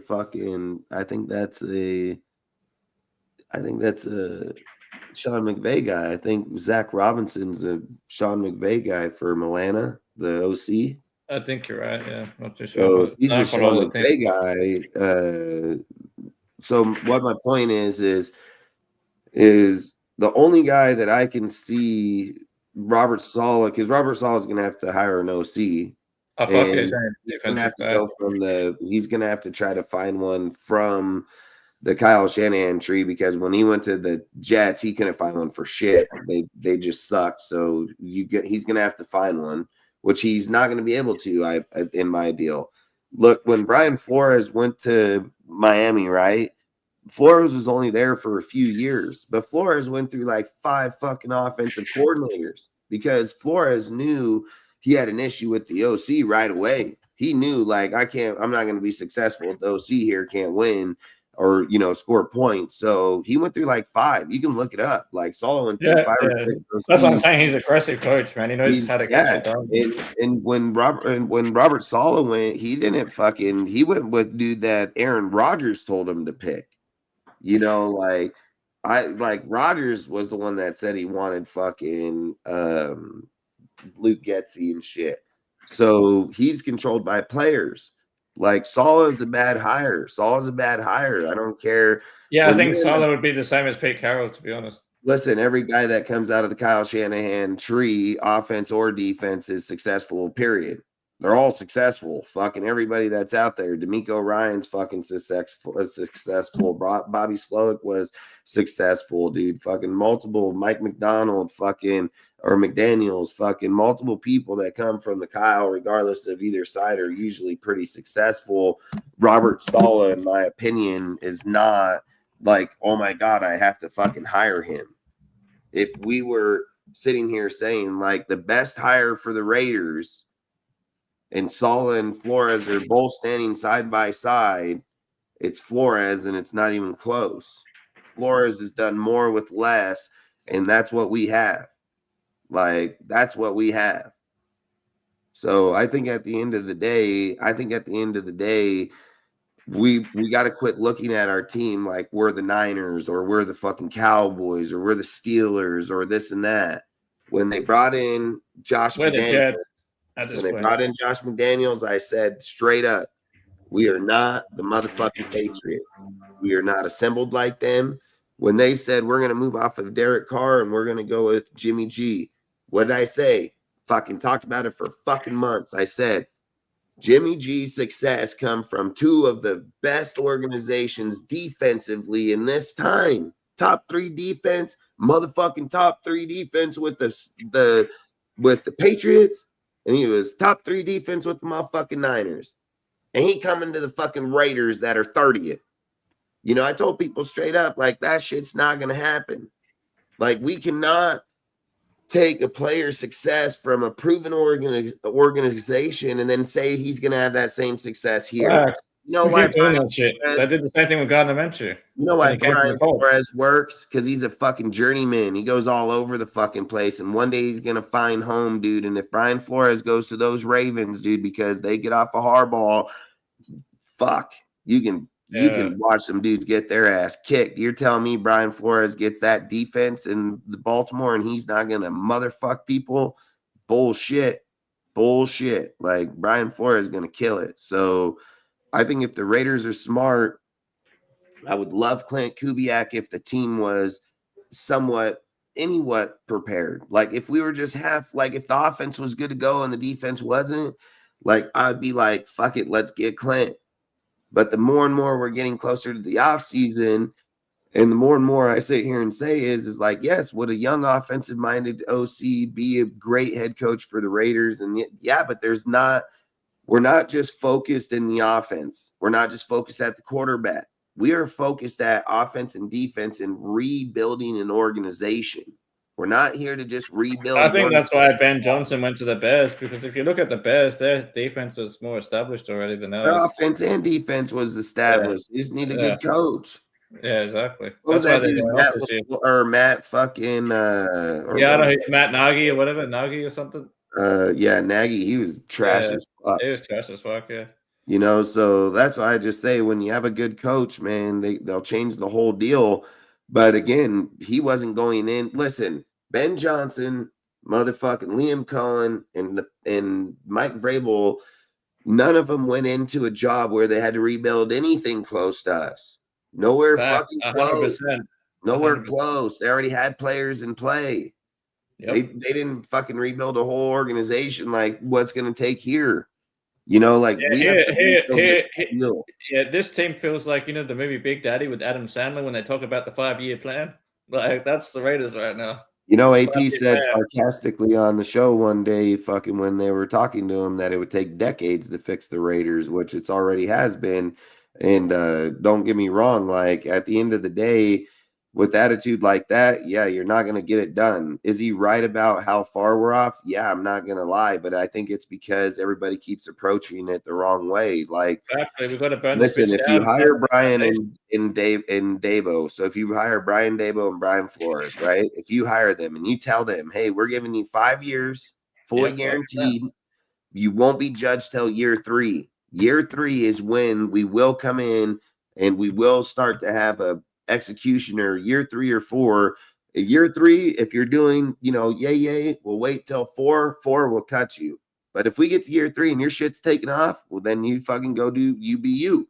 But you can't fucking do it in the first 3 years. And the reason why is because, like I've said about 30 million times, you got to pick one side of the ball and just put your fucking money where it's at. You got to build one side or the other. You got to fucking know that, okay, this is the fuck. I'm going offense in this team. Look, yeah, well, I think teams that have been good, and then they drafted the quarterback, receiver, corner, a safety. That's what they do, yeah. That's Jacksonville did this. That's how they got them. They didn't go out there and sign all these motherfuckers right off. They drafted them, and they were good. Yeah, and then they just added to a good team already. Yeah, they drafted Trevor Lawrence. They drafted ETN. They drafted I can't remember what receiver it was. And then they also added a receiver in free agency. Robinson Jr. Fucking Robinson Jr. And then they drafted. I mean, they got that guy in free agency, Christian Kirk. Like that's how they built their offense. Like they fucking picked up Jacoby Myers in a trade. And then picked up Jacoby Myers just recently, and now he's going off over there.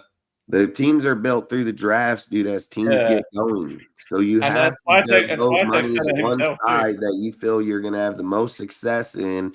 And if the Raiders were split in two and somebody said, okay, pick what sides you're going to win games with.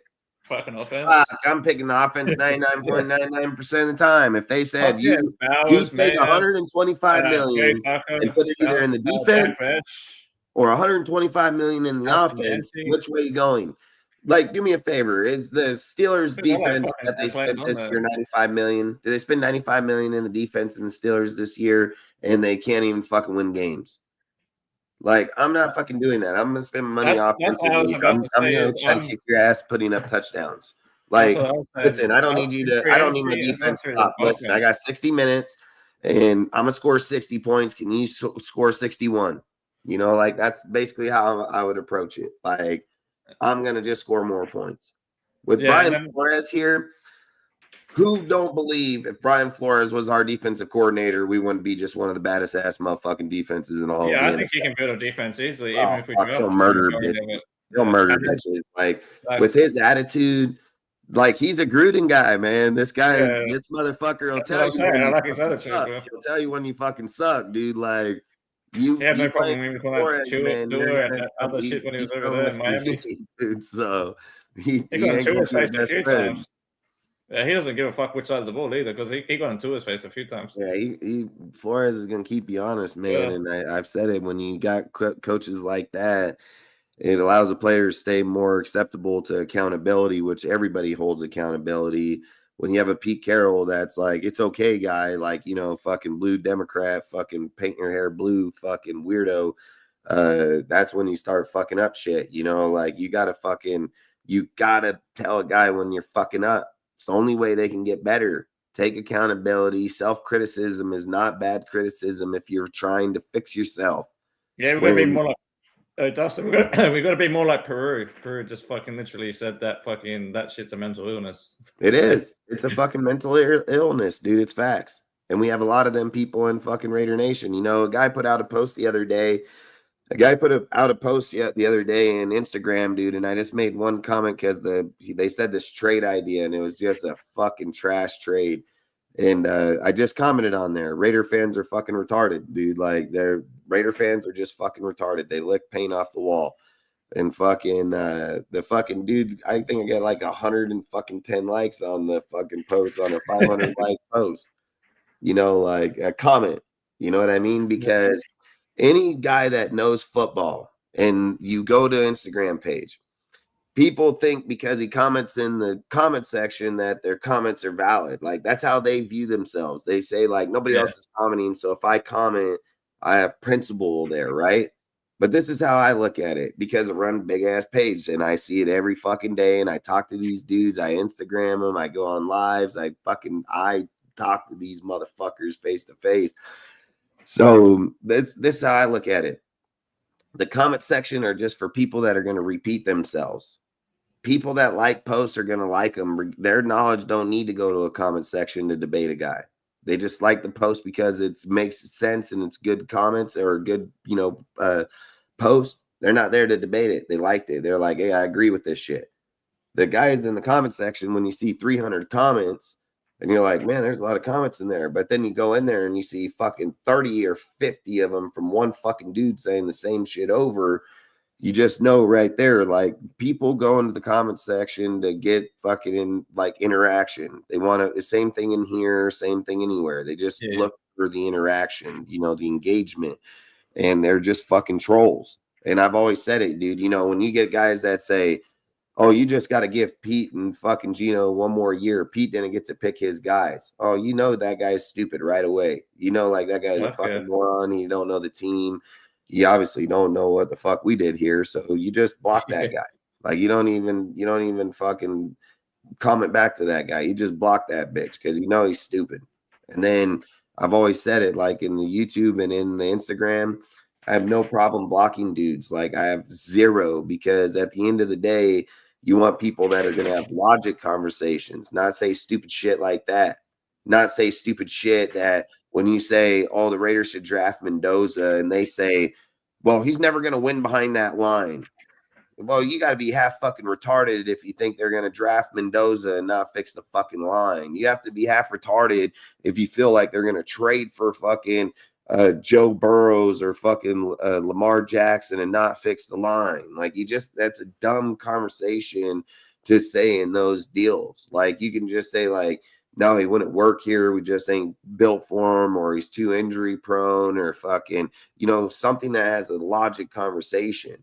But I feel like most people, when you look at Instagram or any types of social media platforms anymore, you just hear people say dumb shit. There's a guy in here earlier, and I'm not saying he's dumb. I'm not saying he's saying dumb shit.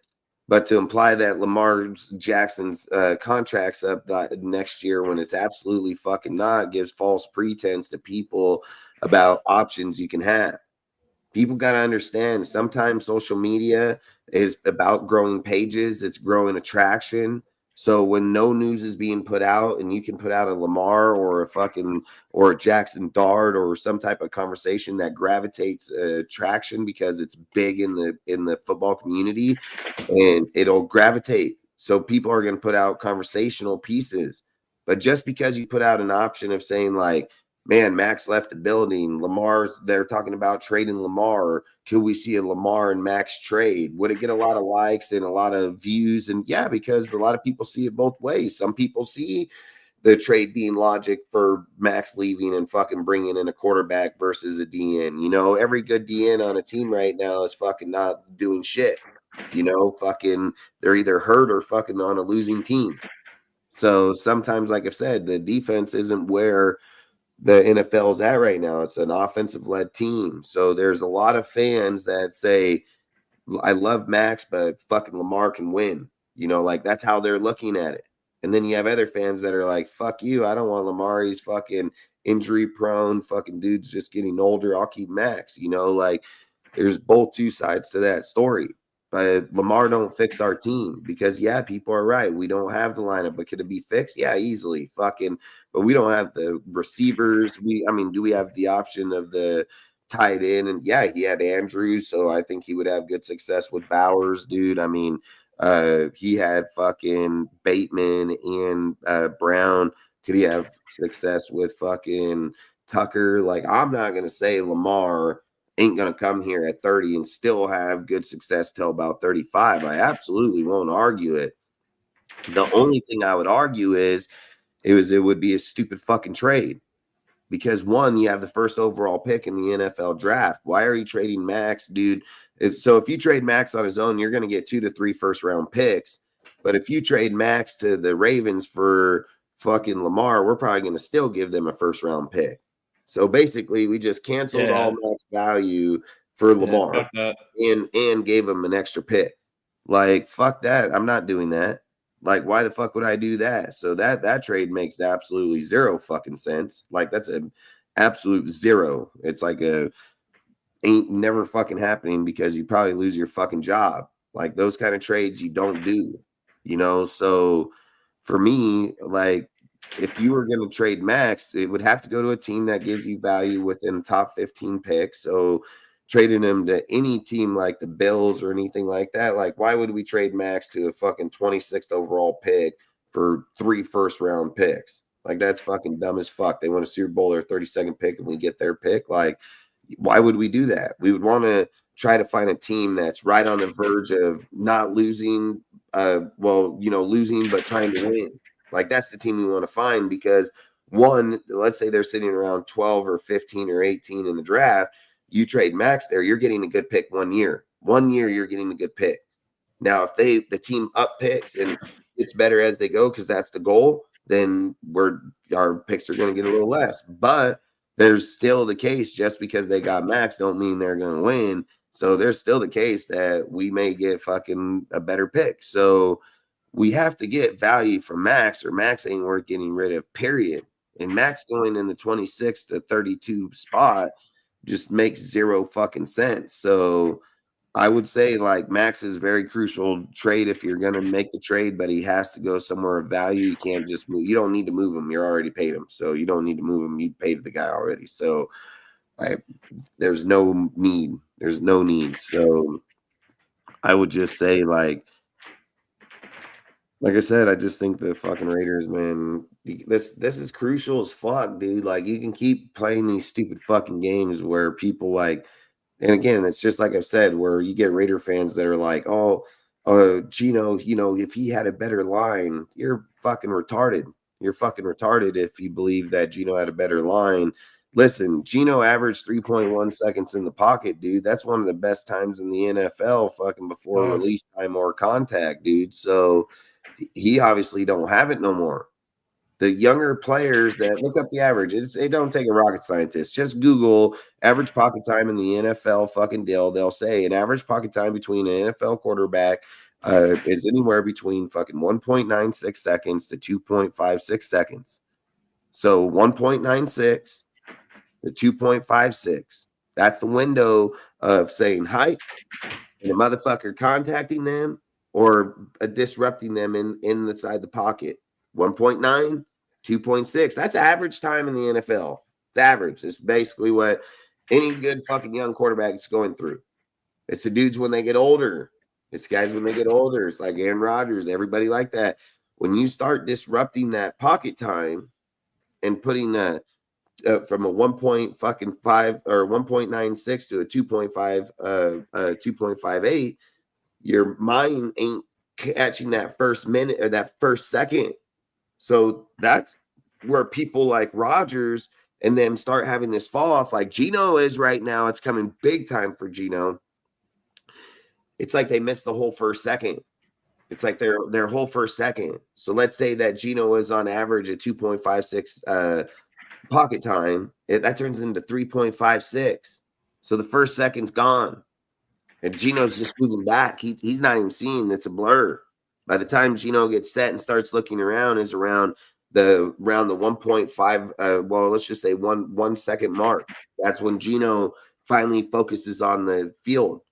Where an average quarterback that comes in from college, a rookie quarterback, when he says hype and step, he's already looking. He's looking already as he's taking the ball and moving back. He's already glancing the field. So when he drops back and he puts his foot fucking down, he's able to stop and pivot right off the get-go and throw the ball. That's why he has a 1.96 to a 2.56 second. But I think their car was like 2 point something. It's pretty quick.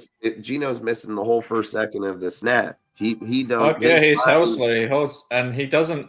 If you watch the film back, he doesn't scan the field properly either. Tell me one play this year that Gino hiked the ball and had Tucker on the outside with the burner. So tell me one play. Just show me one out of the whole season between Greg Olsen and Chip Kelly where Gino said hike and he threw the ball leading out fucking Tucker on any side of the field at any time this year. One time. He's underthrown every time. Can't get off the line on Tucker one fucking time on the outside. Aiden O'Connell, I can go pull a video right now where Aiden O'Connell against Kansas City Chiefs, 58-yard burner on the sideline, dude. Aiden said fucking hike. And when he said fucking hike, he watched his guy from the hike. He watched him on the left side of the field. He said hike, and the second he planted that foot, he already threw the motherfucking ball because he knew Tucker was going to fucking outrun him. Gino ain't done it one goddamn time this year. Not once. So I've said it. It's Brock or nobody, man. Brock or nobody. Fucking, you can't win like that, man. Can't win like that. You can't do those types of things. You can't be successful. And when Gino, hey. All right, enough, Austin. Get out before you get my deal. Come on. You want to bring him up? I'm going to mute my deal real quick. Yes.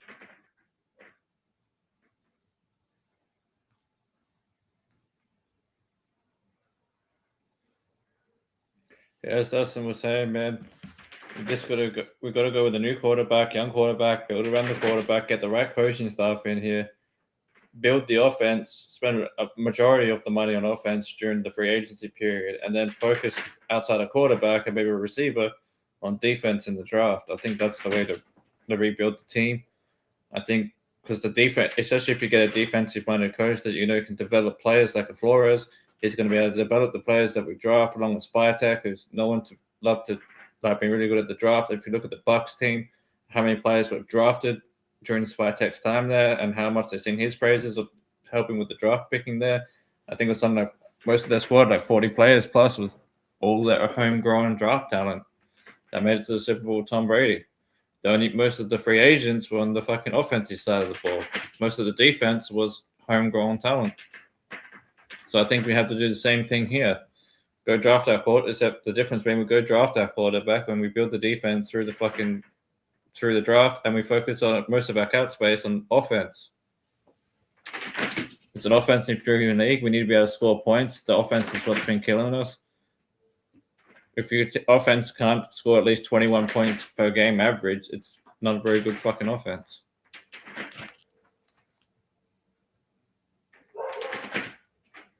I think there's guys we can pick up a couple of players maybe on defense and free agency, like a Leonard Floyd on a cheap contract. He can be that extra pass rusher.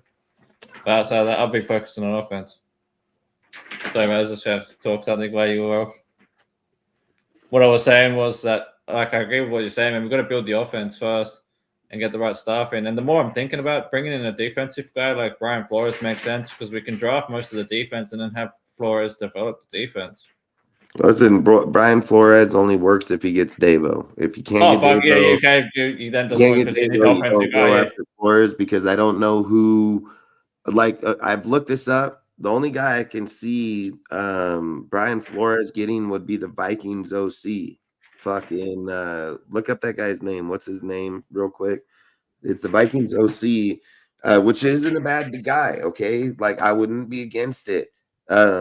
Brian Flores can get him, but this is again the Clint Kubiak type saga. Clint Kubiak can get their DC, and Brian Flores can get their OC.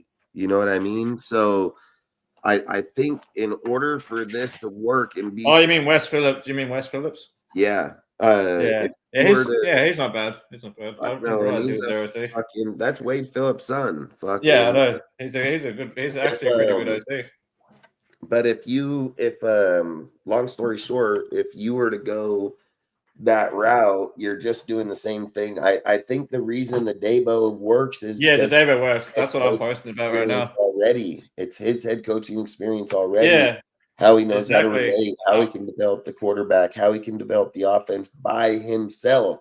We're not taking a risk where Pete's telling fucking Chip how to run his shit. Dabo is going to come and run his shit his way. Yeah. Because that's what I'm saying. He already knows how Brian going to run his defense. So he knows how to win on that shit.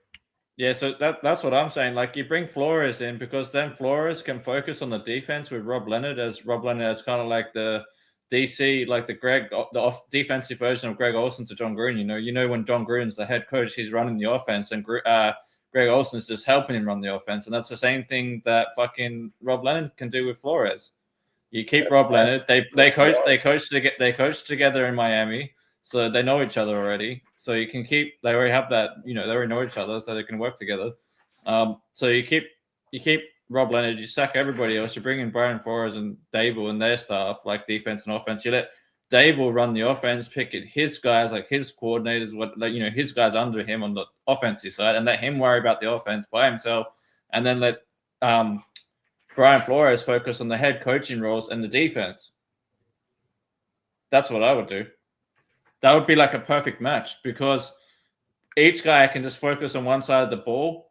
And then in Flores' case, you've got Rob Leonard, who's already an up-and-coming coach, and he probably deserves a promotion at this point. But then he's learning more underneath a guy like Flores who's experienced. So it's doing a favor to Rob Leonard at the same time. Oh, you're 100%, and everybody would be for it. So yeah, that's what I'm saying. It works all around. Like the whole trio works really well. I think that's the most, like, just thinking about it now, that's the one that makes the most sense out of anybody. Even with John Gruden, I mean, with John Gruden's going to get Greg Olsen as the OC most likely, but then it's like, who the fuck is the defensive guy? You know what I mean? Like, who's he going to bring in for defensive coordinator at that point? So I think even the Flores one. That's the scariest part. That's the scariest part of Gruden. Like, if you don't, because he fucked himself. Oh, Yeah, he fucked himself last yeah. time with Gunther. So it's like, the more I think about it, the Flores one makes the most sense because Flores can run his own defense. He can develop players. So if you build the defense through the draft, like say after round 2 or something, or after round 1, like you get the quarterback round 1 and then draft defense, or maybe you draft a receiver or something in round 2, and then you draft all defense after that, and just let Brian Flores develop the defense himself. Let him build it up. And Spytek has said, like when he was at the Bucks, that 40 of their players or whatever came through like homegrown talent through the draft. Majority of them were defensive players. So because they brought over Tom as the veteran quarterback and blah blah blah, and then they brought over Gronk, his tight end Gronk. You know what I mean? So most of the the expensive contracts with while Spytek was there was offense. Like there wasn't that many expensive contracts on defense because most of the defense have been built through the draft. So I think that's the same thing we should do here with Spytek now, is just build the defense through the draft mostly. You might get some cheap free agents, like you might get a linebacker or two or something, but nothing overly expensive. You know what I mean? Most of your money, most of your cap space should be on the offense and free agency. Like 2 linemen, maybe you get a complimentary receiver. Go out there and blow all that money this year. I'm not going to say blow all of it. I'm not going to say blow all of it. I'm just saying use a lot. I'd use like 30 million on like build the line, because I'd rather have like a veteran line outside of maybe the guys we already got. Like JPJ is good, Rodgers is good. It depends where you're at with Charles Grant, whether we get a tackle as well. But we've got to at least get a guard, I think, or a center, depending where you play JPJ. What are you doing? But my point being, I think that trio of coaches really works because Dable can develop the offense and run the offense, and Flores can run the defense. Your mom took your car. Yeah, but you got to quit doing that because you're going to run your battery out, bro. You got to turn this off. You got to turn this off and save the battery. Yeah. Because you see the light? You're running. You got to turn off the battery. How do you turn it off? Let me see. There's got to be a way to shut the controller. Hold on. I don't want you to fall, so hold on. Anyway, I might head off, man. I think my dog wants to walk. You don't want to run the batteries out, bro. It's going to run out. What happened? I was just saying, I think I'd have something. I think my dog's getting anxious for his walk. That's usually the time of the day when I walk. It's 12:30. Fucking, we can talk about that later on, but like I've said, I mean, it would be a really good deal for us to most definitely consider it for sure. So yeah, and just let you know, I'm going to add you. Just let you know, I'm going to add you to a post. I'm just putting one about the whole what we talked about with Dable and. It's all good. I mean, I got a post. I'm posting about it tomorrow, so it's all good. Do what you got to do. Nice. Yep. Because I'm gonna post on what we talked about here tonight for the most part, and then go from there. But either way, when you get it, send it. Yeah, I'll send it over. I'll put you as a collaborator. All right, hell yeah. Well, outside of that, I guess we'll shut her down, and then hold on. I'm gonna get up. Hold on. I'm gonna turn this off. I'm turning this off, bro. Gosh damn. Is that Austin? Yeah. Hello, Austin. Yeah, fist bump. Hell yeah. What is it? Raiders. I threw the gum in there. It's not good.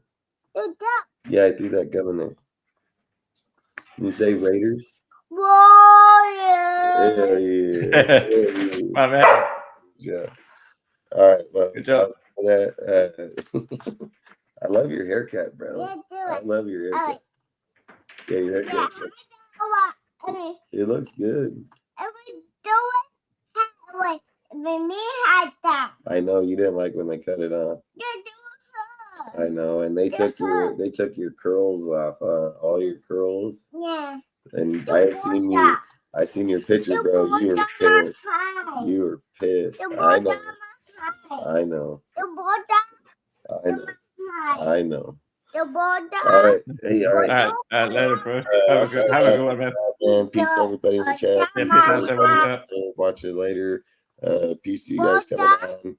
And if you want to say shout out before we bounce, then just shout out to everyone who was in the chat today. Shout out to Harvey who was on earlier, and then shout out to anyone that watches the replay. Shout out to Red Nation. Have a good one. Let's hope that we get to see some of the young players in this last game against KC, just so we can evaluate the depth in the roster a little bit. Maybe we can see some of the linemen that are on the practice squad, and maybe we see a couple of snaps from Cam Miller. Who knows? But I mean, the way I see it, we should probably use the last game as an evaluation game. But we'll see what happens. I'm thinking the last game should be like a preseason match, pretty much. But we'll see what happens.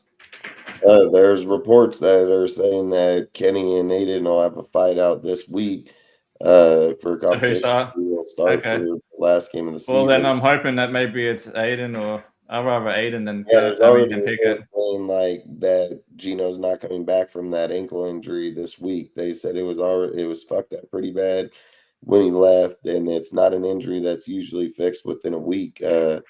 They would bet on Aiden or Kenny starting. So I mean, I don't know if we want to lose. If we want to lose, I think they're going to start Kenny Pickett if we want to lose. But anyway, if we want to lose, let's just go get Cam, bro, and see where he's at. That's what I'm saying. I'm all for seeing what Cam's got at this point. Like, where's his development? I would take Cam right now just to say fucking. I'm in the boat of saying, like, just treat the last game as a preseason game. Put all the fucking backups in there, like, because we've got to see, like. This is what I'm doing on the last game of the season. Any quarterback that starts playing good, I'm pulling him out. Yes, exactly. I'll put a wide receiver. Put Daniel Carlson at quarterback. You know what I mean? I don't give a fuck. I'm putting the guy in there. Well, dude, you got to think about it from the Chiefs standpoint. Chiefs have fucking Patrick Mahomes with a torn ACL. And then Gardner Minshew got a torn ACL right afterwards. So these motherfuckers got no name ass quarterback, dude. Like, that's even a guy. Saying. We got to put Cam out there and fucking put Daniel Carlson at quarterback. Be real. Andy Reid didn't even trust Gardner to throw the fucking ball. So I mean, come on, what's he gonna think about his third or fourth dude? Like, yeah, this can get all bad here. That's what I'm saying. But I think we finished with a top 3 pick regardless, but I want that number 1. Top 2. We're 1 or 2 now for sure because the Falcons won tonight. If the Falcons good. They won. Yeah, now it's top 2 then, yeah. Yeah, if the Falcons didn't win tonight, then we would be no farther than a 3. But the fact that the Falcons won tonight, the first overall pick is between us and the Jets now. So it's us or the Jets, nobody else. So yeah, cool. We're 1 or 2 this year. Number 1 or at least we're 1 or 2. Hopefully both quarterbacks declared, then we can just win the game and not have to worry about it. I mean, I think you want number 1 just so you don't got to debate on who's going to trade with the number 1 pick for the quarterback because people are like, oh, they'll just stay there and no, they won't. They'll trade with the team that wants the quarterback, and then as long as they're either the 3rd or 4th pick in the deal, which they would because they would just go back to the Jets, pick up all their draft capital for the next 2-3 years, and they still got their defensive player. So to me, it would make more sense that if the Jets are in the 1, they're taking fucking. Are you saying you mean the Jets or the Giants? I was talking about the Giants with the Jets. Yeah. That theory's over now, so it doesn't work. The only theory is the Raiders take Fernando or the Jets take Fernando, and the Jets want Fernando. So, like, that's where we're at the moment. Whoever's got 1 is getting them. Yeah, fair enough.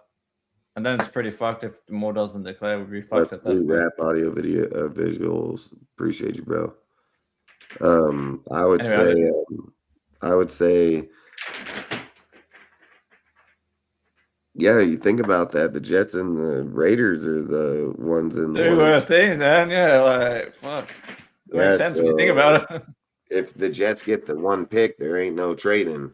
There's no trading. Yeah, exactly. That's what I'm saying. We're stuck with whoever's at number 2. Or we trade down at that point if there's there might not be a number 2. There might not be. That's what I'm saying. If Moore doesn't declare, we're fucked. If that happens, I'm saying.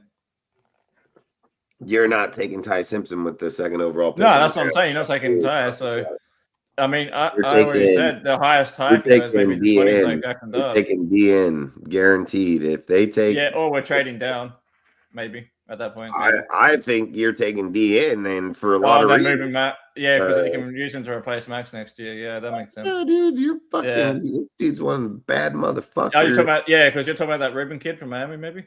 Yeah, it's Ruben or it's the fucking dude they have labeled as a linebacker, but he's an edge. It's Arvil Reese. Yeah. One of them dudes is one bad motherfucker, and I got to look at my sheet which one. They're both one of good, them is they're just both good. But he's a the bad linebacker one is Arvil Reese, yeah.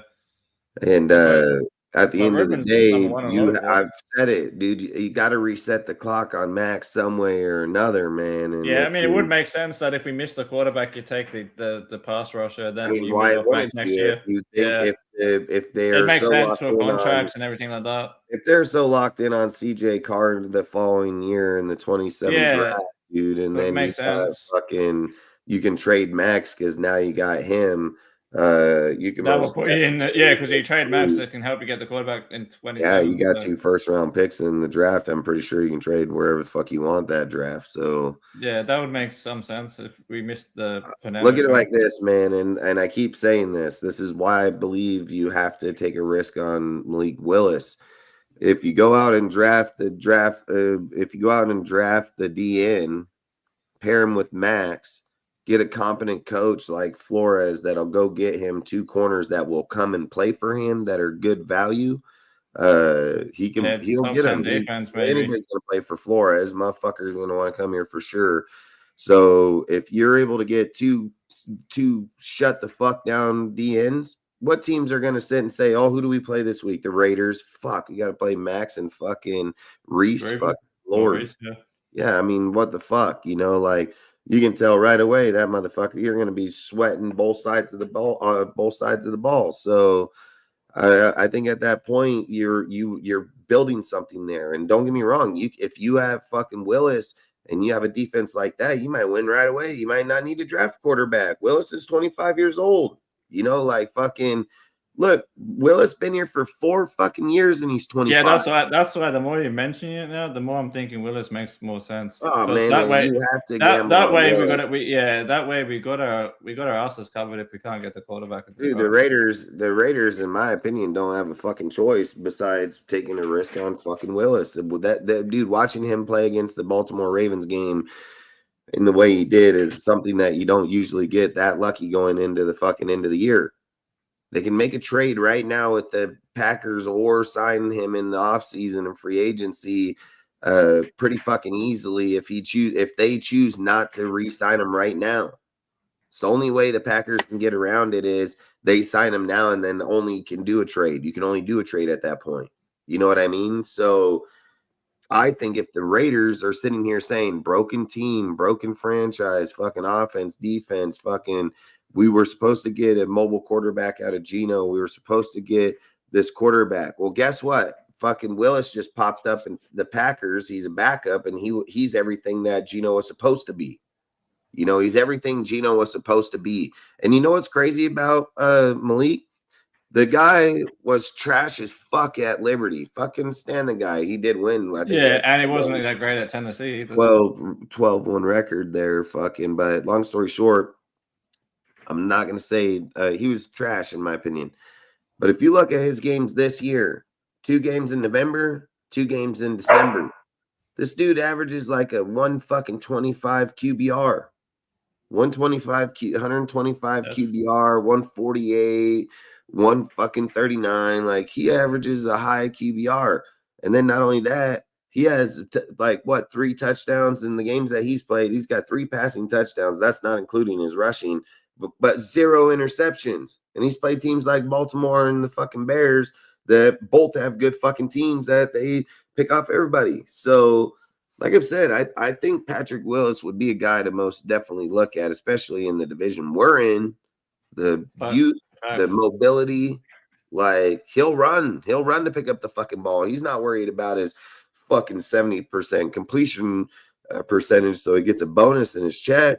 He don't give a fuck about that. He ain't fucking 90 looking for an SSI check. He's fucking 25 looking to win.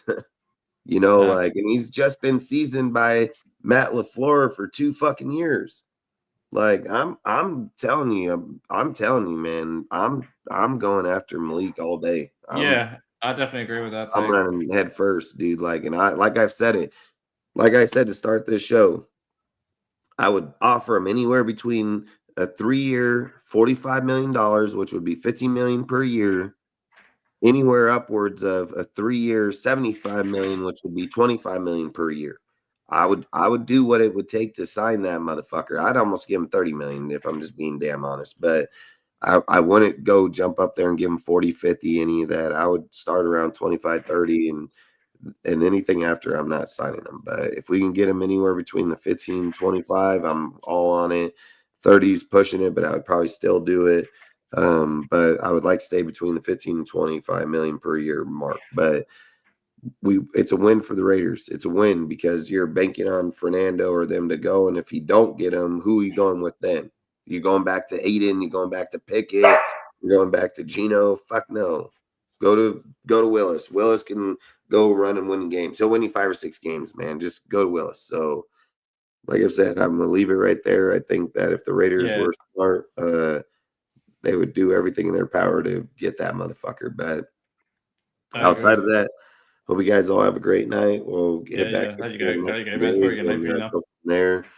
Maybe we'll talk about the Chiefs fucking beating us or us beating the Chiefs. But we'll see you guys around then. But outside of that, appreciate all you guys. Appreciate you all showing up.